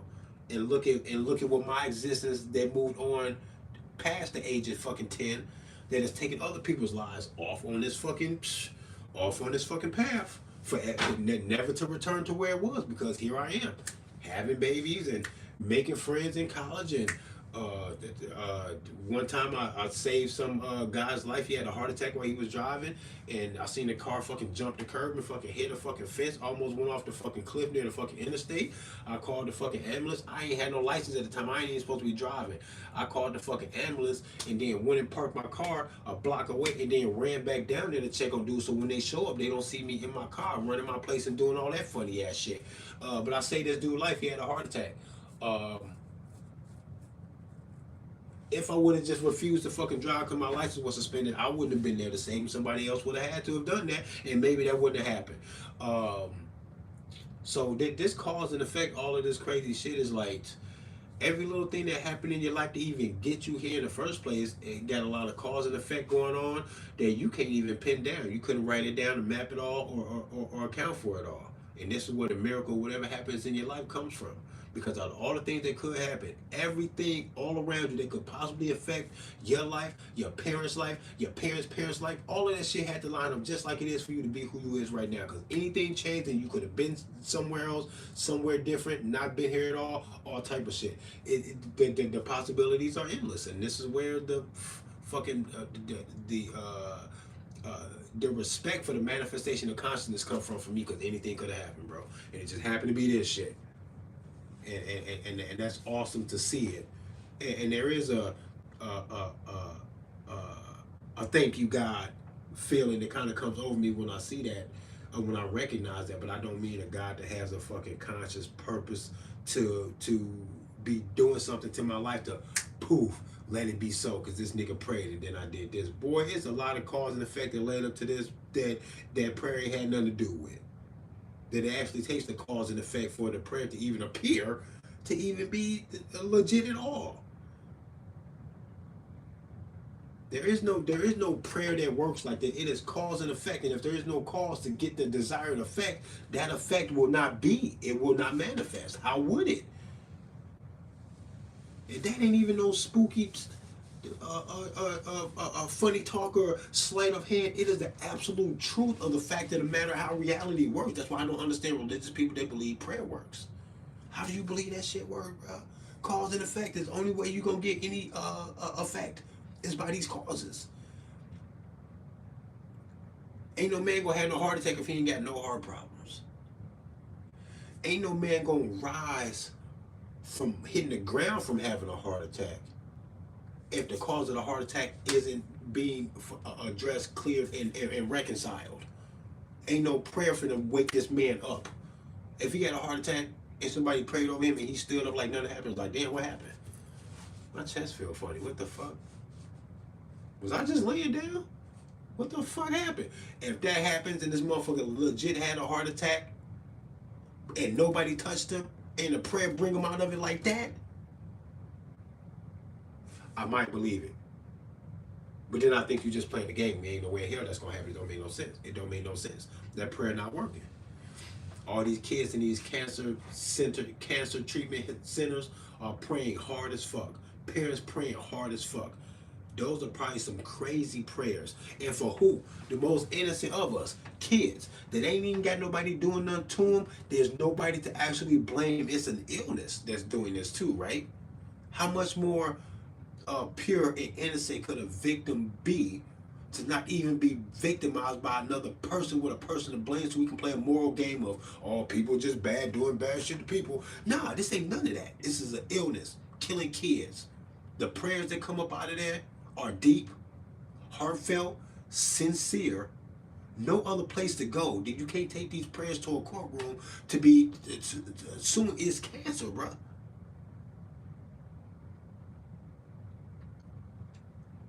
All the kids die in the hospital. Then the kids just die in the hospital. All the prayers of the kids just die in the hospital. Quit playing, bro. If there's any prayers to be answered, it should be those. There's no conflict of moral disposition between two human beings to cause that. It is an illness upon the most innocent of us. And the prayers can't be answered because the kids be dying. So, I can't believe it. I won't believe it. It don't seem to make no sense to me. It makes no sense to me at all. Cause and effect, man. That's what we're dealing with here. Nothing escapes the law of cause and effect, period.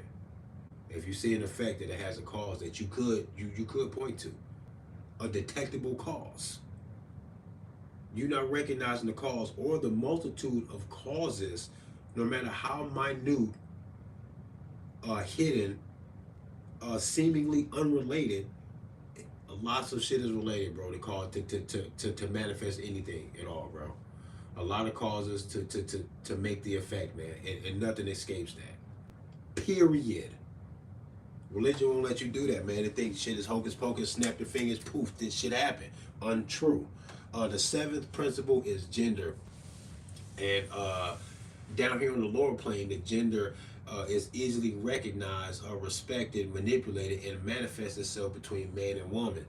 But it's deeper than man and woman because that's a sex thing.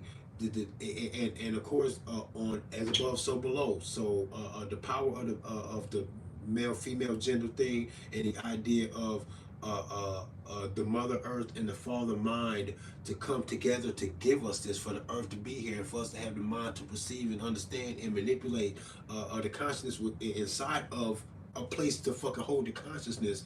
It all just kind of seems to go together with this masculine and feminine energy that is everywhere. When you talk about the transformer community, yeah, no hocus pocus. We don't do that hocus pocus. Reality and what people call supernatural is just literally what it is. It's a nature that's above your fucking recognition or understanding, but it is natural. Nothing down here is supernatural. It's some shit it's just shit you don't understand. But it can be supernatural, magical, unexplainable. If it happens here, it's explainable, built into the program of reality to actually manifest itself. Otherwise, it would not manifest. It wouldn't be here, period. And on top of that, the human vision, we only see a small little sliver of the light spectrum. It's a whole bunch of shit going on that we can't see. We are technically blind. So this idea of like believing that observations like that don't need to be calculated into what you think your spiritual disposition is just weird, because that's a factor that Jesus never told anybody that that's what the case was and what we was dealing with, that we were technically blinded, that there's more light than what it is that the human eyes can see. And what that means as far as the fabric of reality and who put this shit here, what those things are. Jesus didn't talk about none of that shit. He didn't build no schools. The miracles that he performed, you could put a dime over the area of a map of where Jesus did all of his shit, bro, and what nowhere else is weird, bro. Jesus didn't go nowhere. Passport blank as fuck. Like he hardly went anywhere. It's ridiculous. The story is ridiculous. I can't vibe, bro. I can't vibe. Um, Especially when I know that it's a manipulation game to enslave humanity, because that's what it does the best. The other stuff, I don't see no manifestation of none of that. But the negative enslavement stuff, when using that shit as a tool, I see that all the time. You give a guy a holy book and a flag and some imaginary borders on a map, and you can get that motherfucker to do some shit that he wouldn't even think made any sense without these things. He needs this manipulation to make sense out of the shit that they get sent out to go do. It's a fucking tragedy. Totally hijacking the human experience with this manipulation to do a whole bunch of bullshit that's doing what for us, man? Totally distracting us from our life journey with this bullshit, bro.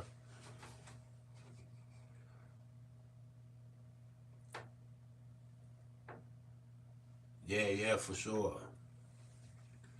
But like on the principle of gender, man, they got this thing going with this trend with the Transformers. They don't know if they masculine and feminine energy seems to be disguised or flip flopping and switching or fluid, and it's here or there, and it's whatever the fuck they want. All of that type of shit's going on, right? Um, and what's weird to me is that I remember telling somebody before without realizing what it is that I was saying, that I didn't understand how Jesus could have been seen as being the Son of God, because if he was supposed to be a total representation of God here on earth, with all of this obvious feminine energy and persona and energy to be expressed in its totality to represent God, if that was what Jesus was supposed to be, he should have been a hermaphrodite. Why was he not both genders?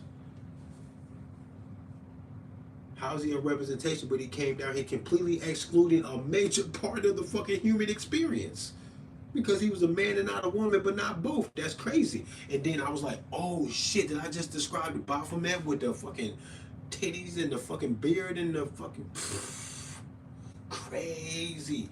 Maybe whatever that spiritual, maybe they tapped into something that makes a little bit more sense to me. If I can make sense out of it, I can't think my way out of it, I'm gonna start feeling like this is where the truth is. And Jesus not coming down here as a hermaphrodite, I think he missed the mark, bro. How you represent God as God child? If he wanted to give his only begotten child, he should have put a fucking hermaphrodite down here. That's balanced, ain't it? That's the whole story, ain't it? That's how God delivers a total story, a total package. It just never made sense to me that wasn't the case, man. It's kind of funny. But that balance of the masculine and feminine energy, man, like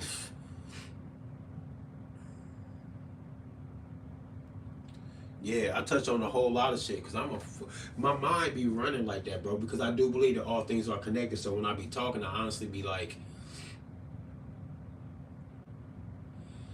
it's weird, man. It's like I can't just give you the recipe for dinner. It's like I want to tell you like where the fucking peppers were grown and what the guy's name was or whatever and how he got the farm or what the fuck was going on, what his yields were that year, all this other shit to help you better understand where this fucking pepper come from. Like I tend to do that because if I feel like that'll make you appreciate, understand, or fully experience all of the ingredients and intentions and the cultural influence in the fucking meal. Maybe I'm gonna tell you the whole fucking story while we cooking. Fuck it. That's just how I do shit. So my mind be like everywhere, and if I feel like things are related, even when they don't seem to be related, I'll fucking mix all that shit in. Boy, we making stew tonight. Making stew tonight. But yeah, this principle of gender, man. So yeah, man. When you consider all of that, with Jesus as a hermaphrodite hypothesis and all of that shit, it's like I am for we are what 46 chromosomes are we? 23 from each parent. As far as chromosomes is concerned, I am half female. I got 23 of them from a female. There's no other way for me to get here like that. So of course, other things, hormonal balances and all this other shit, kind of shifts things in one direction. But on them chromosomes, man, I got no more from my father than I got from my mother. What do you call? What is that? That's the balance, man. That's the balance that Jesus didn't come with, really, because he's supposed to be in this all-encompassing representation of the Son of God. He should have been a child of God, and he should have been a hermaphrodite. Now he's just like, man, look at this nigga cover all the bases. What is it that he's not gonna represent like this? Humanity in its totality, right there, man, woman. I just think that makes sense, and I think that's where that Baphomet shit came from. I think that Baphomet shit is them trying to be like, yeah, nigga, everything, all encompassing, missing nothing. And hey, man, I can't be mad at that for that. It just seems like it makes sense to me, regardless. You know, of course, there's this you know, people demonize this idea of like Satanism and Luciferianism, and I do believe there's some evil shit behind it, but I don't think it's any more evil than the idea of Christianity. It ain't no different. If you want to drink the blood and eat, if you want to drink the wine and eat the fucking cracker and tell me what the fuck that is, and you gonna tell me that that's not cannibalism, or that I shouldn't turn my nose up at that, or that somehow that's honorable or something that you honor and respect and enjoy, and you just tell me that you like cannibalism and stop beating around the fucking bush, because like for you to look right at that and know that that's what it is, that they actually believe, just like these cannibalistic societies that you say are barbaric, they actually believe that eating the flesh and drinking the blood of this motherfucker bring him back to life or put his life energy inside of you. Let's stop playing. That's exactly what all the cannibalism shit is to an extent. Some of it might have been for survival, but to do something that tragic, they would definitely mix it with a cultural or religious affirmation of approval to be doing these things as to be necessary, and then to gain the utmost power from it, because they did, even in their weird ways, in their weird tribal ways, the respect for the energy of the human experience is just easy to recognize even by them, and they thought that you could receive the energy and all types of shit from consuming consuming the body, man. It's cannibalism. You try and play pretend like you want and like it's not, but I got no time to talk to grown people that won't just admit simple shit like that when you know that's exactly what the fuck it is that they saying. Stop playing. Stop playing, man. Just be honest and don't talk to me, man. Fuck. Like, that shit bugs me. Principle of gender, man. It's everywhere. Um, you see it represented in all types of cultures. You know, the 6 point star with the pyramid pointing upward, and then you know the pyramid triangle shape pointing downward, representing the feminine energy, and the other one representing like an obelisk type penis thing to come together to create the, yeah, you know what I'm saying, because you can take that geometrical shape of the 6 point star, which is actually a an edited simplified version of a more complicated pattern that's supposed to be a representation of some geometric balance of life and death and knowledge and the tree of knowledge and all types of other shit is incorporated in that shit. And just like most things that I see that has that holds weight, that has some importance, none of that shit is arbitrary. I believe that they take a lot of the truth that they believe may resonate with people void of being hypnotized by or controlled by religion, that they will still find some of the truths to be evident and detectable, that it would either bring them to it or align them to another kind of religion, another form of Christianity, another denomination, or maybe you want to be a Hindu now, maybe you want to be a Buddhist because you think that that sounds honorable and more morally in tune with your disposition over something like the Islamic faith or Judaism or anything. Um, so it's a complicated maneuvering through the world when trying to address some of these things, man, and to stay on point. Um, that's why I believe that I don't think that our souls are so determined to get this right the first time that we need to panic. I believe that we are lost in eternity with nowhere to escape. We got nothing else better to do than to raise the vibration of our soul's energy and intentions so that we can rise higher and higher. This idea of heaven to me seems to be something that is on a higher vibrational system, and I believe that down here in this lower vibration system of being in this fucking meat suit, I think there's only so much vibration you can fucking give and receive. That the hell that you fear is the hell that you are in right now, this lower vibration. What you want desperately is to constantly climb higher and higher in your vibrations, which will put your consciousness on an entire another wavelength. The vibrations, as far as the wavelengths and our equipment to even see the fucking light, is why we only see a sliver of the light spectrum, because this is a vibrational issue. It is a dysfunction in our perception of the vibration that's already there. This whole vibration thing is fucking deep. And it's necessary to understand that, to try to apply it to life, to see where the application of all of these principles might reveal a truth or connect the dots, so that you even further understand and recognize these principles, because they are everywhere. Everywhere I look around and I go, damn, there it goes, man. There it goes, man. This idea of projecting a reality, I swear. There was this one time I was mad at my 5-year-old son's mother. And she was supposed to get my son, and she was intentionally unavailable, trying to do whatever it is that she needs to do, but she wasn't ready to make the exchange where I would give him back to his mother. And I had other plans, because I was thinking, well, this is when I exchange him and I give him back to his mother.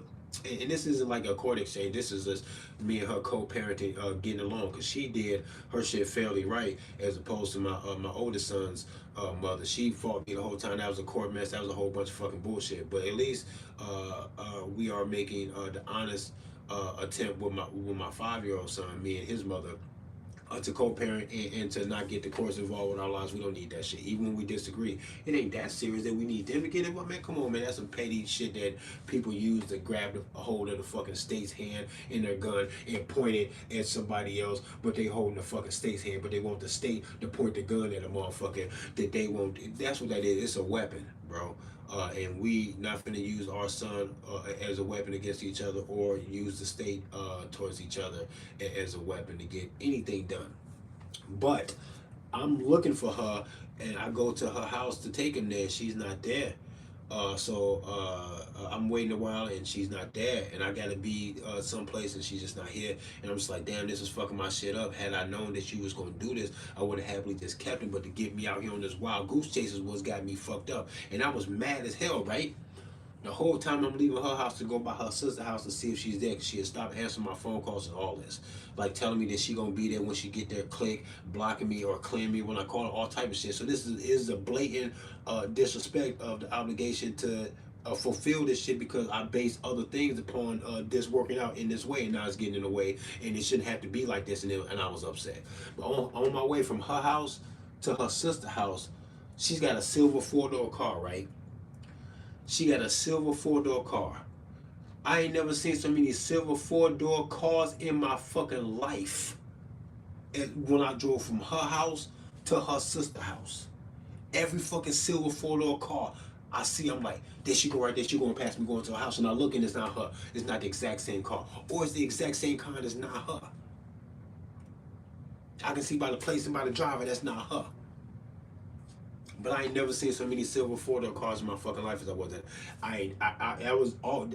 I've been mad at her, but that was one of the fucking top 10 times, top 5, that I've been mad at her. And as I was mad at her, I do believe I think I was mentally projecting this shit. That 7 out of 10 cars resembled her car on the way to her sister's house. I think I was doing that shit.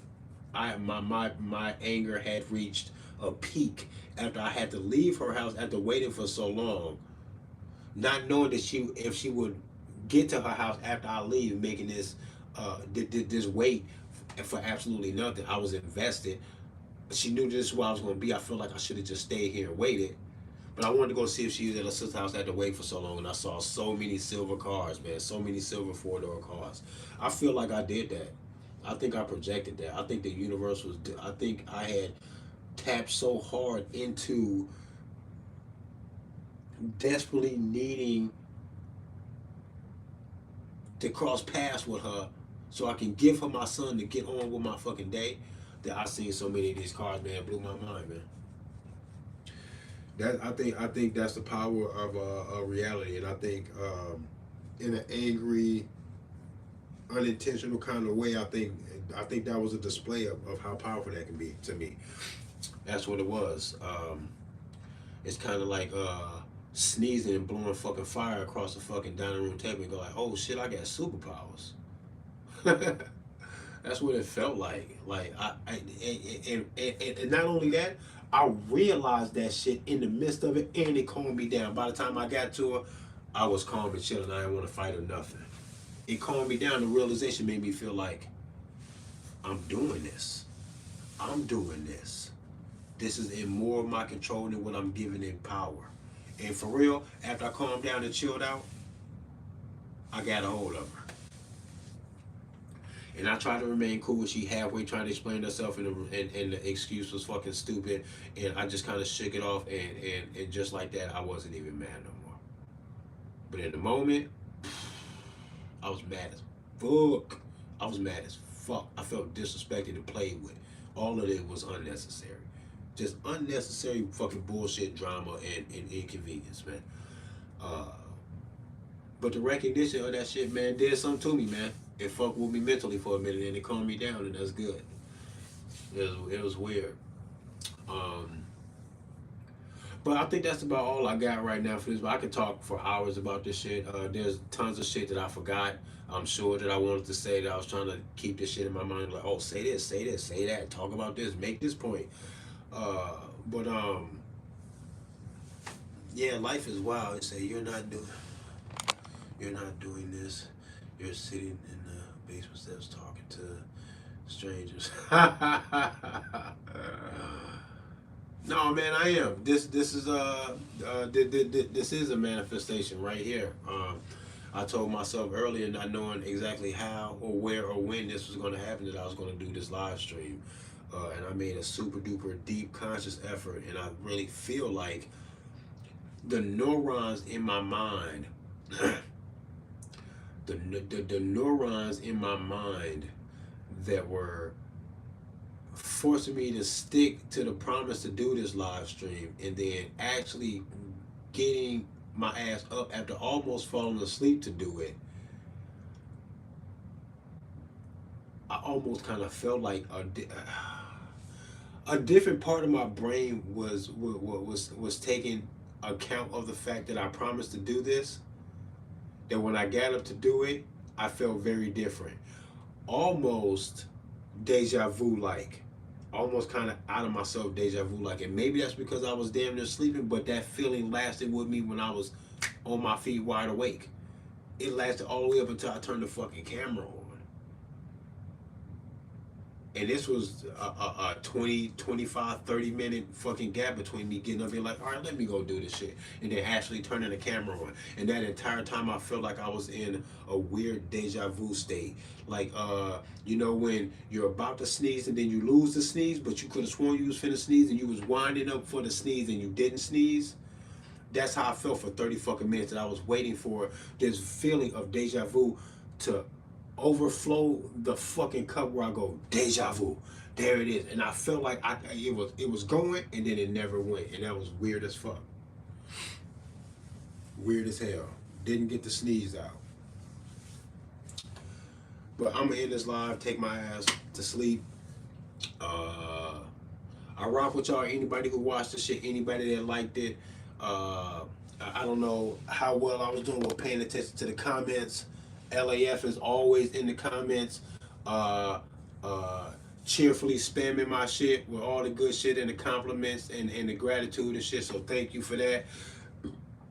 I gotta say, by far, if I was keeping tally, you'd be my #1 fan. What up, Divine? What up, Divine Line?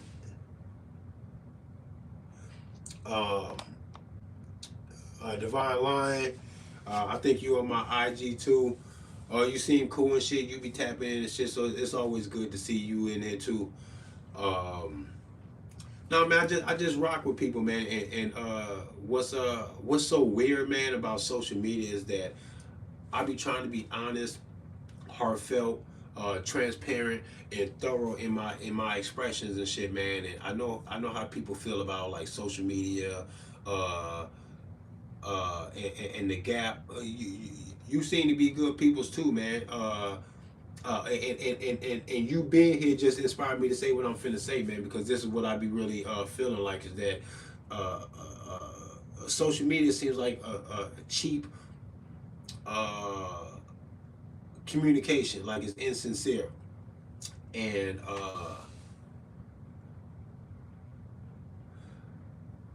much love to you too, yo. Much love, LAF. But I be trying to be sincere, man. I be meaning this shit. I am the most sentimental, soft motherfucker I know, actually. When it comes to emotions, I am a bit of an emotional person, but I try to control my shit. But I try to be sincere as fuck. I'll give you some examples real quick. How soft and sincere did I really am sometimes with some shit. Talking to a guy that I work with, he's telling me about his kids. He was telling me about a proud moment with one of his kids, almost brought tears to my eyes. He was telling me about how one of his kids was sick with some shit that had him in the hospital, and their family was kind of going through it. The kid was going to be okay, but it was going to be a rough struggle, whatever. The good friend of mine that I work with, shit brought tears to my eyes.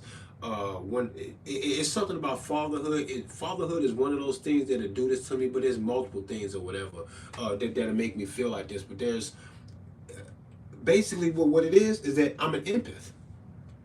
If y'all don't know what that is, like an empath, am I saying that right? Empath, a type of person that sincerely feels other people's emotions.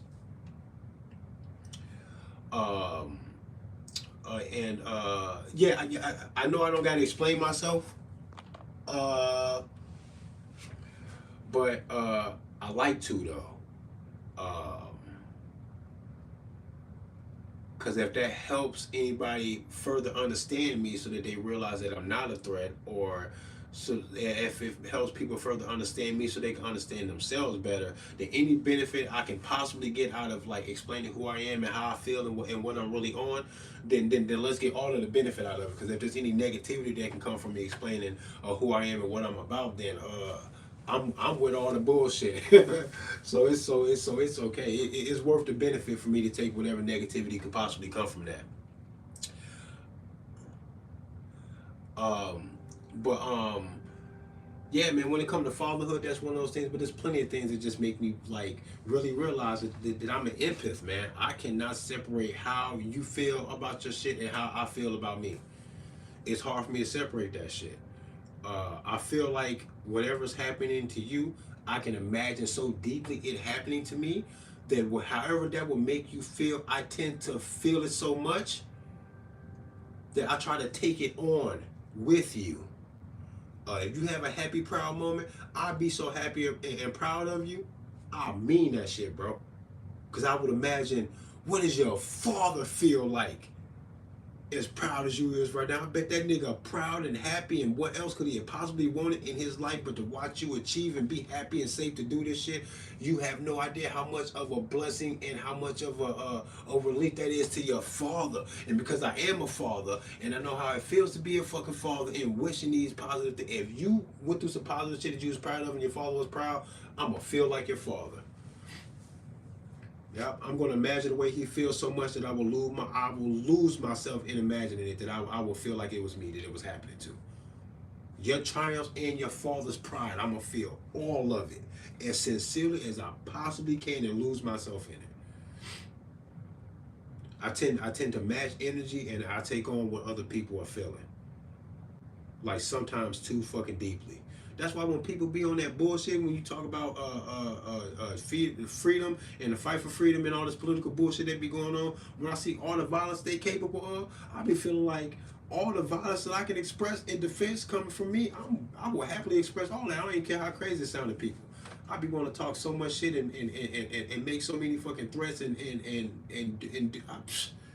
boy, I be wanting to say some outlandish fucking shit, and y'all think the shit that I do be saying when I begin on that shit be like, hey, this nigga talking tough. This nigga talking kind of spicy. This shit is, yeah, because I feel like what it is that we getting in regards to the threat of dominance and violence from, government bodies, I feel like we deserve and we probably should be, and it'd be therapeutic to at least feel like you recognize what's going on by saying, fuck you, I'll smoke shit out here. The fuck out of my life. Like it feels, even for me to even just say that and mocking myself, mimicking myself, it's something that just feel good about that to me. Because I feel like I'm giving the energy that's being given to me. And that is begging for me to do that. All the energy is begging for me to return it. If you show me love, I'm going to have a hard time not liking you. I'm probably going to like you sincerely. I don't fake like people. I be liking motherfuckers for real. Like really caring for real.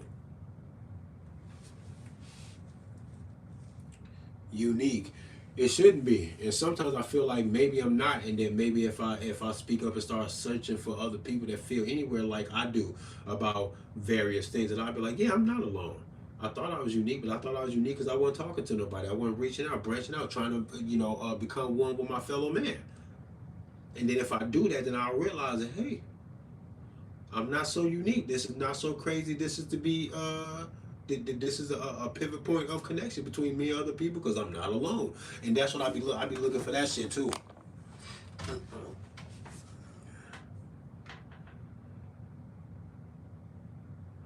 I'm glad you feel moved, man. Cause like fuck, who said that? Let me say your name too. Jen Fizz. Yeah, I'm glad you feel moved by it because I don't know, man. All of the emotions available to us in the human experience, I feel them all every day, every single one of them, every day. Um, and I don't know. Life is sad, cool, scary, wild, funny. It shit is everything, man. I don't know. This shit is awesome, man. I can speculate and I can think and I can try to put the pieces of the puzzle together, but I don't know what all of this shit is. But I like to try to understand it because I don't think we got anything better to do but to try to understand this shit. Like, how the fuck could you be in life and then and not be like, what is this shit? I don't know, man. It's amazing. It's fun to ponder the shit. We're already here. I would hate to put uh, to not put no energy into it and then try to put all of the energy into it you know, after life here about what was that. Like you should, yeah, you should think about that while you're here, and have some fun with it. Um, yeah, man, life is awesome, man. I'm finna go catch me some dreams, see if I can dream some entertaining shit. Yo, I gotta tell y'all this real quick about dreams before I go. This the last one. Uh, Talk about dreams and meanings and interpretations and shit. Let me tell you about this shit that I had this realization after years of having this dream. Thank you, LAF. Yeah, you really be uh, commenting and tuning in, man, and I appreciate it, man, because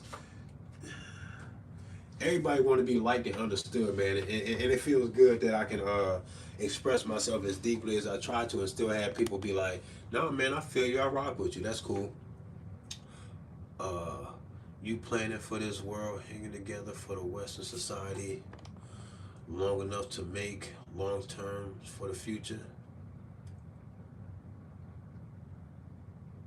Or do I think the Western world is gonna survive long enough for future plans to be relevant or for it to matter? Um, that I don't know, but what I do know is that if you can imagine it, yeah, exactly. Okay, all right, Logan.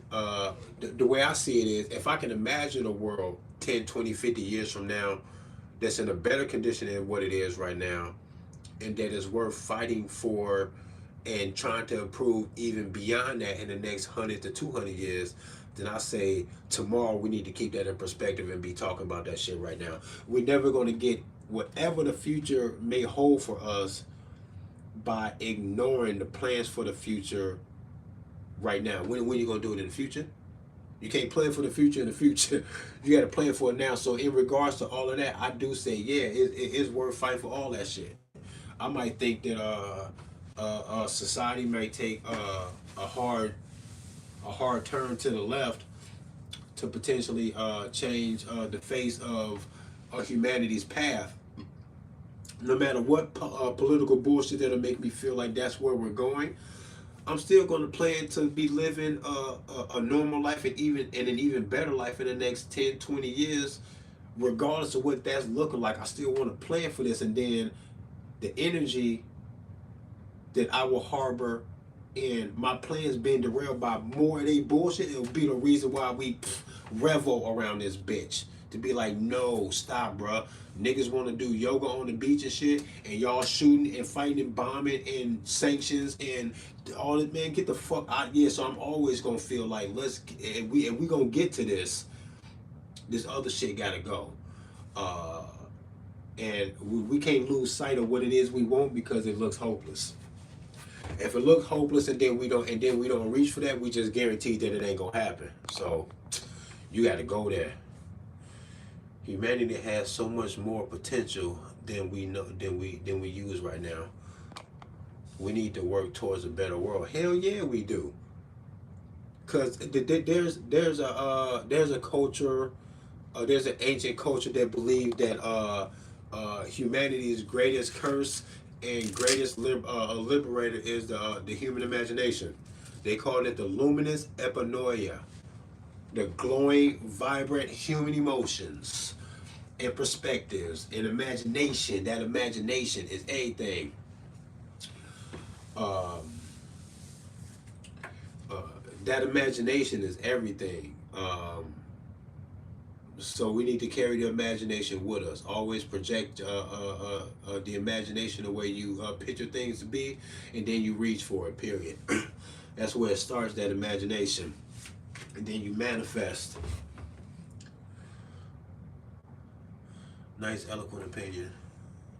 I'm close with you on that. Got my first handgun because of you. Thank you. I'm glad, Logan. I'm glad you got your first handgun because of me. And like I tell everybody, man, whoever start that fight is supposed to fucking lose. And if you didn't start that fight, you deserve to win. And hopefully you never have your life challenged, man, where you got to use it. But if you do, then I'm rooting for you, man. I hope you win. I hope you don't never lose no fight for your life about some dumb shit somebody did, bro. So, yeah, shout out to you, man, for that.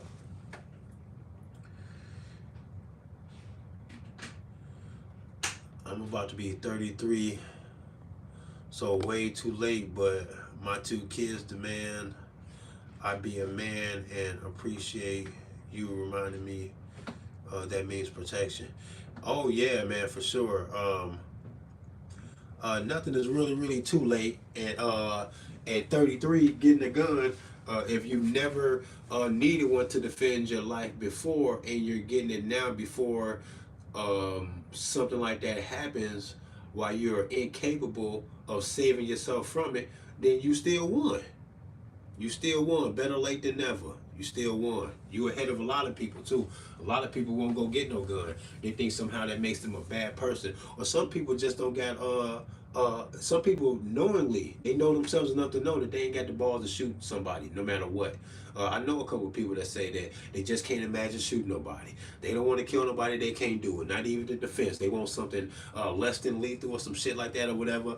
And the weapon that I bring to the table in defense that's less than lethal is some logic. If I got room to try to talk my way out of something or to present other alternatives, other plans of action besides going to some violence, then I will do that. But if somebody brings the violence to put me at risk of um, serious injury or death, man, I'm not playing. I'm not playing with nobody, bro. I'm not playing because I've seen way too many times where um, uh, thinking that you have the moral high ground because you are incapable and making yourself very incapable of stopping a serious threat. Sometimes while you're trying to play that game and try to present yourself in that way, then you lose the fight and then your ass to be dead. And then they can talk about how cool you was at your fucking eulogy, giving your eulogy, because you were so fucking peaceful that you ain't never really prepare yourself mentally or physically to defend your life no matter what. And then sometimes, you know, you trying to play it low key, you know, your attention and, and your capabilities, and it is at a 6 on a scale of 1 to 10. Did somebody bring the drama to you and they on 9 or 10? The fact that that their wish and intentions to do harm to you is so highly elevated and you chilling, you gonna lose because you chilling too much is the way I feel. So I say bring all the smoke with you. Bring the tool that you believe is going to handle the most extreme threat that you could possibly imagine that will seem feasible to your life. And then you say, whatever the worst case scenario is, I can handle that. And then now I'm gonna chill. I'll be the chill one. Somebody gonna have to turn up to get me to turn up. I'm not gonna turn up by myself on that shit. But if somebody wanna turn up, I got a level 10 on my hip. If we going to level 10, the fuck is you talking about? That's fair as fuck, bro. So I just like to come all the way, man. That non-lethal shit, I don't even play that shit, bro. Play no non-lethal shit. I just carry the gun, that's the non-lethal. You see it, that's the non-lethal. We can talk, that's the non-lethal. We got plenty options and awareness and observations to be made to let you know that, hey man, what is this? What does this have to be? What does it have to be? Let's do what it has to be. Because if it ain't gotta be that, we not running that, bro. We not doing none of that. I'll let a nigga know it ain't gonna be no fight, bro. What you talking about, a fight? It ain't gonna be no fight, bro. We gonna talk like men and you gonna get away from me. That's what we're doing. That's what's supposed to happen. Anything other than that, man, good luck, nigga. You gotta watch how you step.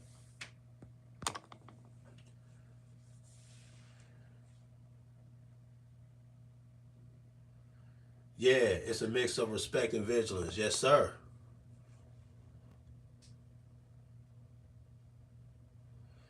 Oh yeah, I never intend to mean no motherfucking harm, man. There's been there's been plenty of times, man, where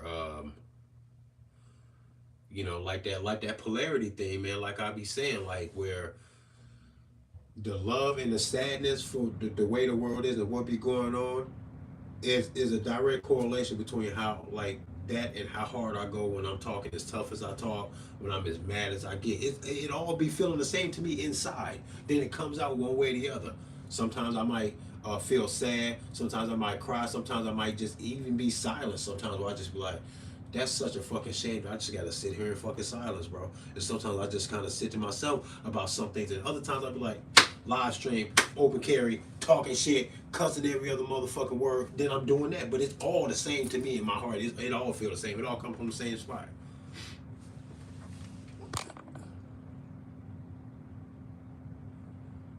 Yeah, you got to watch how you step, boy. You step in some shit. But oh, let me tell you about this dream shit. Then I'm gonna get out of here. So, in regards to dreams and interpretation and shit, all that shit is weird and shit. I like that shit. It's cool, because it means something.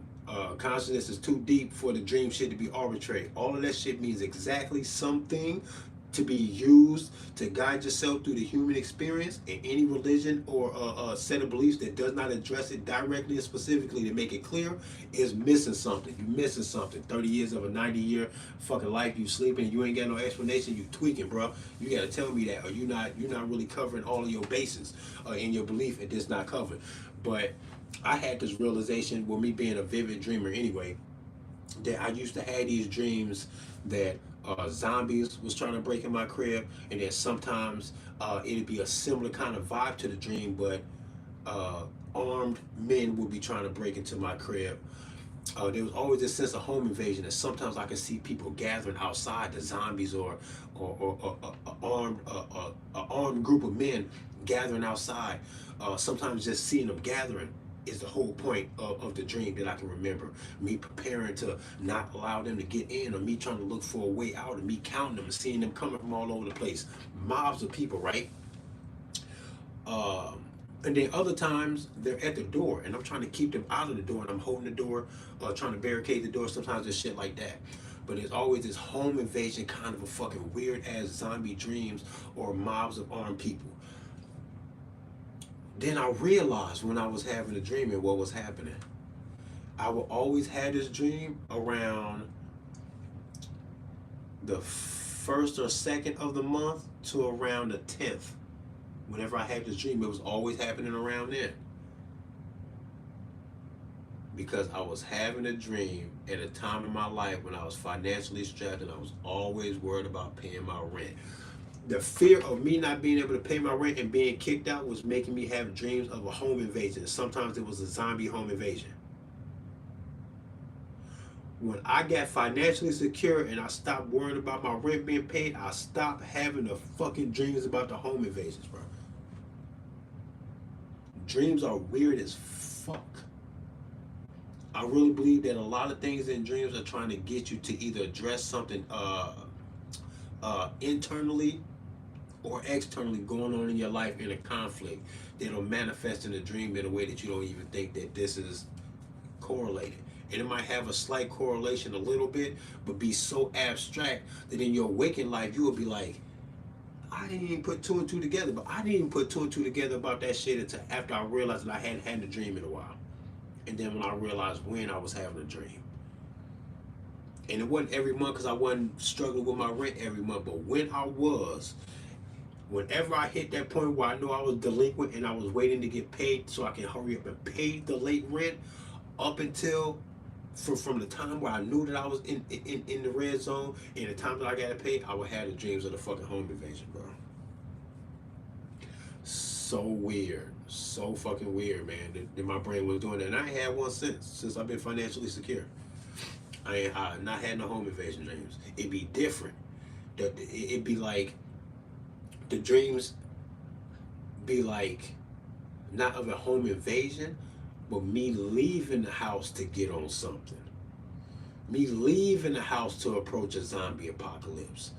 Or a mob of fucking armed men. There's always a war or a fucking zombie apocalypse in a lot of my dreams, and it'd be weird because like other little psychological things will play off in the dreams that I go, that's a psychological twitch about something in my waking life that I need to fucking solve, and this is a representation of how this is a problem. But the home invasion, that shit don't happen no more.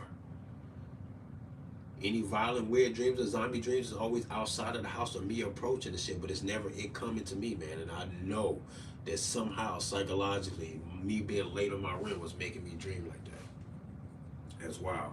But RPM Trade Vietnam, I know when I told y'all earlier when I was gonna do this fucking live stream, and I was mentioning it earlier when I was on my lunch break doing the live, I was like, I want to be able to talk calm and cool and not be talking about guns and doing all this and other shit and had a big AR on me or a gun in my lap. But I'm always near one. I'm always near one. That's the Canic, boy. That's the Canic. What is it? The TP SF Elite. These long ass things. I put this extended magazine on this bitch. Yeah, that's a +9. So I got 15 rounds in the mag. The extension I put on here makes space for 9 more. That's 24 rounds of leave me the fuck alone, bruh. Yes. Yeah, I'm trying to do a gun collection video. I already recorded the gun collection video talking about my Glocks. I'm doing them by category, so I'm doing them by brand. And I did the video with my 2 Glocks, and I still got to edit that shit down and get it posted on it. But I did record the shit, so I am working on the shit, trying to be more productive and shit. Bro, I'm just, in all honesty, man, I'm just kind of lazy sometimes, man. My desires and my imagination be moving faster than what my body and my ambitions be really producing, and I need to work on that. Thank you for all you do. Much respect. Thank you, Kerry Barnes. Thank you very much. Dreams are great, LAF. It's a magical thing, man. I'm just happy to be alive, man. It's a dope experience to be here. Whatever it means, whatever we supposed to be doing, wherever we going after this, if anything at all.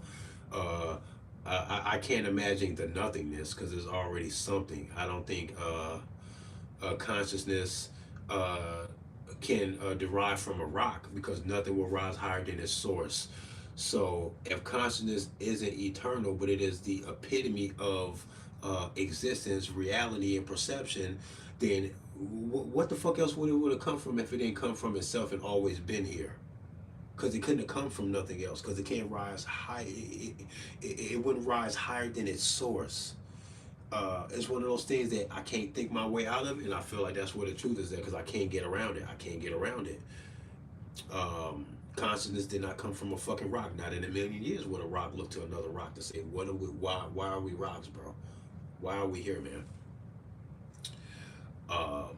So because of that, I hold consciousness in high regard, and I try to give it all of the power and the respect that it demands, because of what it is by definition, by observation, what it is. And because of that, I gotta say that it's a beautiful thing that shouldn't be ignored. You should ponder the shit. You should indulge in philosophical talk, thoughts. We need to make it common again that people get together in coffee shops and even bars and have a few drinks and be like, man, we came here to talk about deep shit, period. We didn't come here to gossip. We're not talking about sports. I came here to meet this nigga and 2 other motherfuckers, and what we're gonna do is talk about some philosophical, deep thinking shit right now. That's what we're doing. We didn't come down here and talk about nothing else. We're not talking about women. We're not talking about sports. Fuck all that shit right now, bro. Like, we need to make that a normal thing again, man. People don't do that shit enough. We need to have straight up philosophical outings with your friends, man, and indulge in that shit. Be healthy for you. Be good for you. What else better could you possibly even be talking about, man? What other topic is more fucking critical, important, or deserving of your attention but this type of shit? I fucking hate small talk. I hate small talk so much that everybody at my job will tell you, you stop and say what's up to me. People stop and say what's up to me. They know they finna get a deeper conversation. They actually, I think people come to my job, they come to me for that shit. If I walk past somebody and say what's up and keep going, I look back, they kind of stutter stepping like, you're not gonna talk to me? Like, people like talking to me. And they expect some deep conversation. At least miles deeper than that passive small talk and casual co-worker, hey, how you doing? How was your weekend? Did you see the game? Fuck all that shit. Motherfuckers know when they talk to me at work, yeah, you finna walk away feeling like something. I'm not finna fucking bullshit with you about the fucking weather, bro. Uh, and there's times a motherfucker be like, damn man, it's cold as hell. I'm like, hell yeah, it's cold, man, but fuck all that. Listen. And then I hit him with some shit and we'll have a little 5-minute conversation, be like, man, you know me, bro. I can't pass. I want to know who y'all is and how you think, man. Cause if I can vibe with you and there's a human being inside of this fucking corpse you walking around in here trying to earn this money and pay your fucking taxes, if there's a human being inside of that, I want to know, bro. I worked at this place for fucking 9 years. I'll fucking work with y'all 40 hours a week for 9 years and don't know you. I can't do that shit, bro. That's why the people that I really know at work, I know they as well. The people that know me at work like me a lot and they know me well, bro. I don't play that shallow, I work with you, I don't gotta know you or like you shit. Fuck that. You occupying my fucking life with the fact that we both up in here gotta be here trying to work and shit. I'm gonna get to fucking know you. You're gonna like me, and you're gonna show me something to make me like you. Or why I don't want to be here if I can't like you, bro. If I can't know you or like you, I don't want to be here. It's got to be more than just work. That's whack, bro. My time got to be worth more than that. I got to get something else out of this shit. When I be at work, as long as I got one earbud in, I can listen to shit, right? So I listen to audiobooks and all other type of shit, man. I have to, bro. If I ain't got my earbuds or something, I just gotta work and just be working. Oh, that shit drives me fucking crazy, bro. That shit is like torture. I cannot do that. My mind has to be completely occupied with something other than this fucking this work or and the fucking colony work that I do, which I like. I like my job. It's not that bad, and it pays me kind of good, so it's fine. Uh, but it's real good that it allows me to listen to shit, because then I can be like, yo, I killed two birds with one stone, bro. I listened to 2 audiobooks at work one day, and I be learning foreign language on the job and everything. I started learning Brazilian Portuguese after watching City of God. I don't know if anybody's seen that movie. I fell in love with the movie. Shit, like 12 years. This is like 2010. I fell in love with the movie when a guy that I was actually in a film academy with. We were both enrolled in the film academy. He showed me this movie. The first time I had seen City of God, fell in love with it. Watched it so fucking much that I began to learn some of the lines of the movie in Portuguese with the subtitles at the bottom, so I know exactly what they're saying. So all the way from another room or some shit like that, I was familiar with the movie, watching it all the fucking time. I was saying the lines in Portuguese, and I'm like, I should just fucking learn this language intentionally, because I'm learning it from this fucking movie very easily. And it's a dope movie with a dope ass story. As a matter of fact, my 5-year-old son, his name is Zamarian, and I named him Zamarian. Think that I will call him Zay, so that his name rhymes with me, with my name. All my boys' names rhyme. Is me, DeAndre, and I call him Dre. Zamarian, and I call him Zay. Trayvante, and I call him Trey. And it seems like me and the little one got the same name, because he might grow up and shorten his name to Trey when he introduced himself. Instead of calling him William, he wants to be called Will, for example. Just to shorten his name, Trayvante, he might just go by Trey, and he will tell people, hey, my name is Trey Allen, and then be like, whoa, that sounds like you're a junior. But he's not a junior. He got his own first and middle name, bro. His name is not my name. But you can call him Trey Allen, and I think that's fucking dope that he sounds like a junior, but he's not. He's got his own shit. But all my boys' names rhyme. But I named Zamarian the name that he got, so I can call him Zay, like from the movie The City of God. The bad guy in the movie, his name was Zay. And sure enough, Zamarian was bad as fuck when he was little. He's still bad as hell right now, but when he was real little, he was bad. I told my grandmother one time on the phone that I thought Zamarian was the baddest kid I ever seen in my fucking life.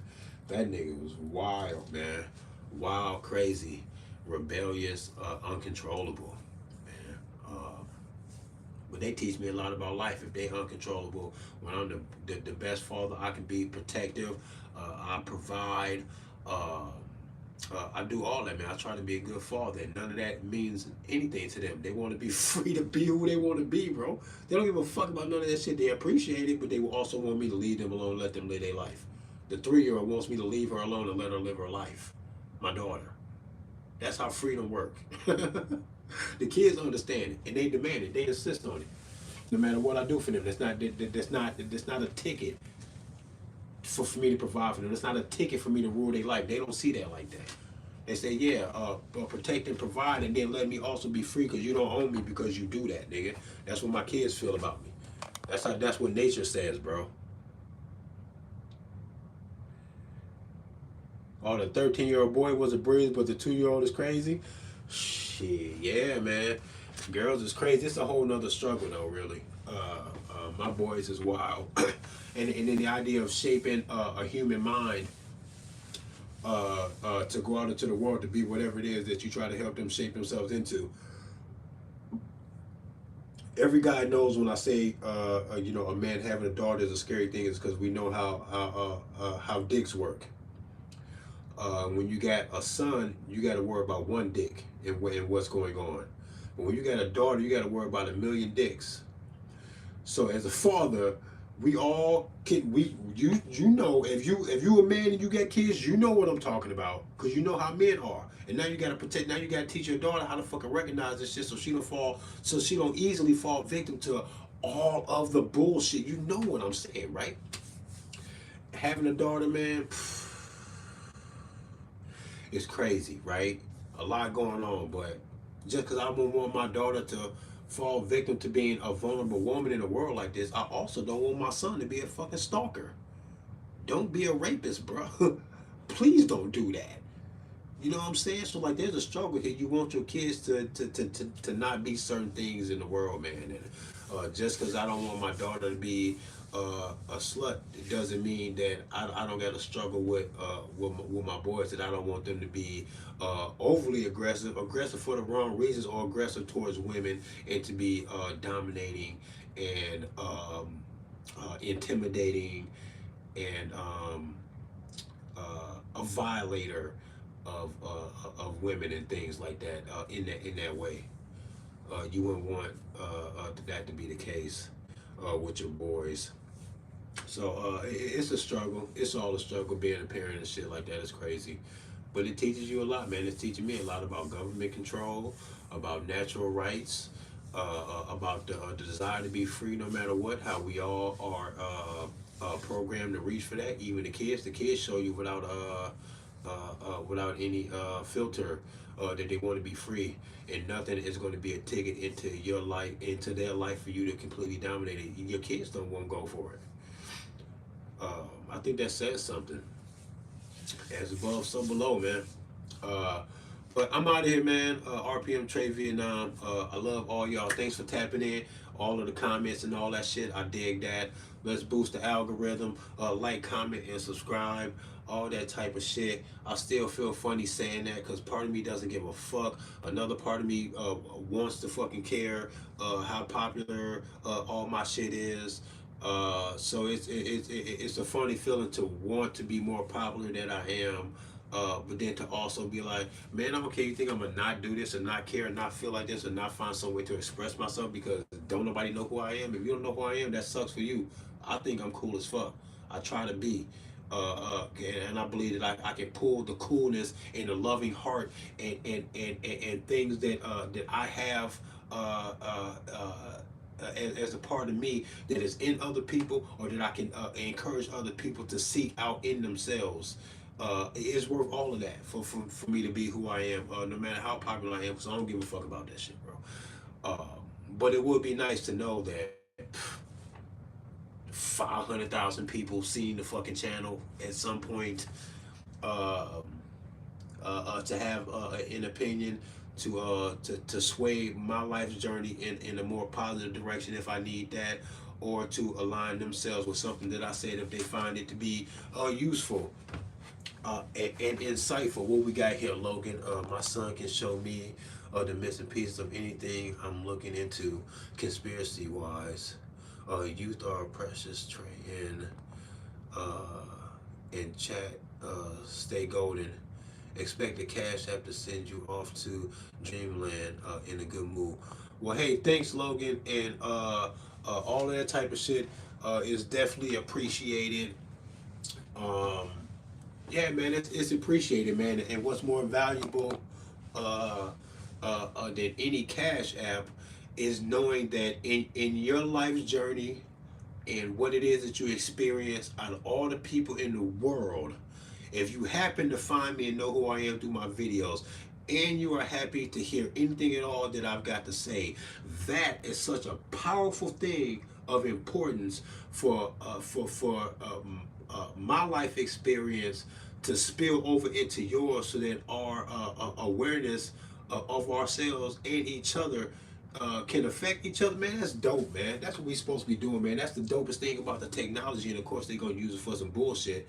But if some way, somehow, somebody who I would have never even known was in the planet that never even knew who the fuck I was, that we can gain knowledge of each other through some shit like this, and then I can look out into the world and say to you, I hope you live a peaceful life and nobody ever challenges your life, bro. And then mean it. That's fucking dope, man. That's worth more than the fucking Cash App. So I'm happy to do that.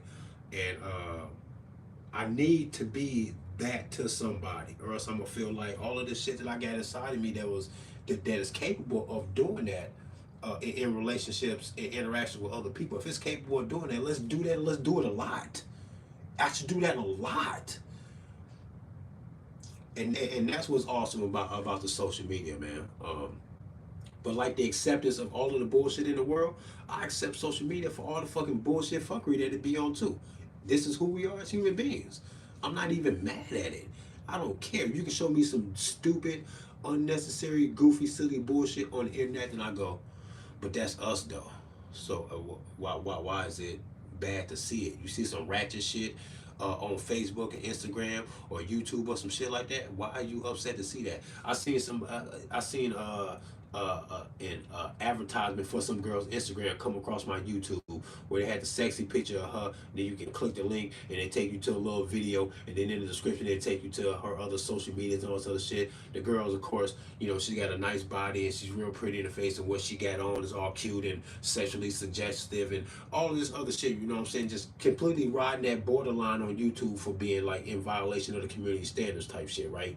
So all of that is going on. I see somebody in the comments or whatever, and he says she should be ashamed of herself. And I was like, he was like, she should be ashamed of herself for what she's doing. That's disgusting. And I was like, it might not be your cup of tea, but the world is going to do this, whether you like it or not. It has always done this, whether you like it or not. And it's only an expression of the sexual energy that we all recognize. It might not be your taste for you to see it while you scrolling, or for you to think that somebody needs to just keep on putting it out there like that's all she's about or whatever. I can understand where you're coming from. But the acceptance of the fact that we are sexual animals, man, I can't be so disturbed by that a half-naked girl on Instagram somehow makes me feel some type of way, like, ugh. Boy, I don't give a fuck about that shit. That's who we are, bruh. When I see the fucking violence, the fucking surveillance video capturing somebody rolling up on some other motherfuckers and shooting, yeah, it's sad, but me recognizing that that's sad or scary ain't gonna make that shit go away. There's a certain level of acceptance that I have for that shit to be like, yeah, I knew that was gonna happen. Fuck you want me to do? I knew that was gonna happen. Yeah, it's sad, but I'm not so bothered by that. There's a certain level of acceptance that makes me go, I don't care. I don't care.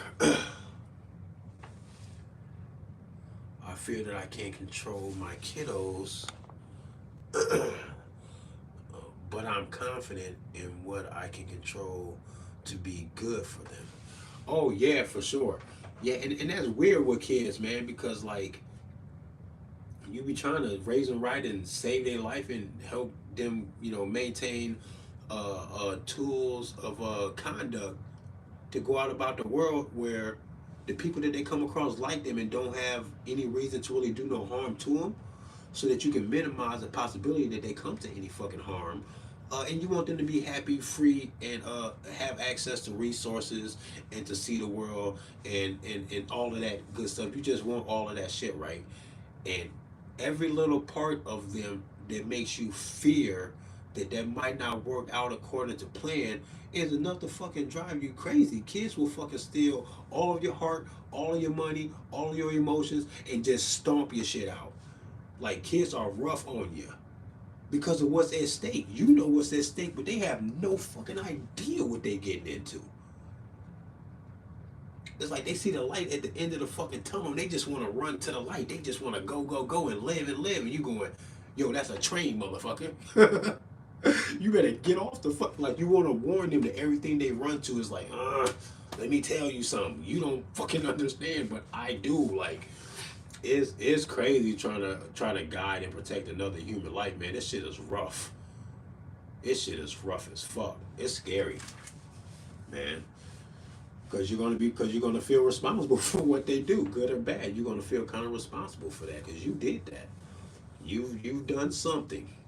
Even a father that's absent, even a mother that was emotionally cold or neglectful, you are doing something to your child's psyche that you may not be able to reverse, that they won't be able to reverse, might actually suppress and never bring back to the surface to ever properly address some of these things that's going on. And you dealing with some shit. Trying to prepare a child to be a fucking grown-ass human being in a world like this, man, come on, man. If somebody could have told me with the wisdom that I have right now what it was that I was getting into while even being a father, I would have took my, I don't know, I think shit would have been different. Maybe I wouldn't have had so many kids, because maybe I wouldn't have took on the challenge of doing this over and over again. I don't know. But I know once you are inside the gates of fatherhood and you see what's really going on, you go, goddamn, I did not see this coming. This is crazy. Man, because my kids are fucking, I had to put my kids on. I might have to take my kids one at a time and just like kind of let them guest star on one of the live streams. Sometime I'll let each of them get a little live stream and let them show their little personality. My kids is crazy, man. They smart, articulate as fuck. Makes me wonder, like, how was I when I was a kid? You know? I wish I had more pictures and videos, but a lot of that shit was lost. We grew up in the era, if you anywhere close to my age, I'm fucking 42. If you anywhere close to my age, we grew up in that era where it was Polaroid pictures, photo albums, and VHS home movie fucking videos. If you was lucky enough to even get a little piece of that, to have that footage to capture your childhood. Nowadays, a child's whole fucking childhood is on social media. You can flip through. If you had an actual flip book, of some people's social media to flip to their childhood, their child's pictures, you can see this nigga grow up in a flip book. Like they don't miss a stage in their development. You can flip a child's whole fucking childhood off of social media pictures. Crazy, well-documented childhood. That's another plus from this technology, man. I think that's kind of cool, man, because I wish I could hear my little voice when I was 4 years old, man. That shit is gone forever, lost in the ether. That shit gone. I can't remember, but I got family that'll never forget it, and they can't even describe it to me. They just know they remember me when I was 3, 4 years old, running around the house giggling and laughing, being tickled, all that type of shit. It's lost forever for me. But it's getting late. RPM Trade Vietnam in this bitch. The human consciousness and the human experience is something to ponder, man. It's an amazing thing, man. I can't find the words for it. I can't find the words to describe how cool life and consciousness really is, man. And the recognition of that is driving me to do everything that is that I'm doing. Whether you perceive it as positive or negative, that's where it's coming from, man. My awe that I have in consciousness, man, and trying to appreciate that as much as I can, and to pave the way for a more freer, safer expression of your own life's journey for y'all. Anybody who I feel like isn't aware of that, then I oppose it, man. They can all fucking get into the fucking dirt and cover themselves up. Fucking slap yourself with a 9mm if you fucking with people like that. Let them rock they shit, bro. This is important, critical business we here to report on consciousness on planet Earth. We all reporters, bro. We antennas. Let people rock they shit, bro. RPM Trade Vietnam. Woo bang, boy.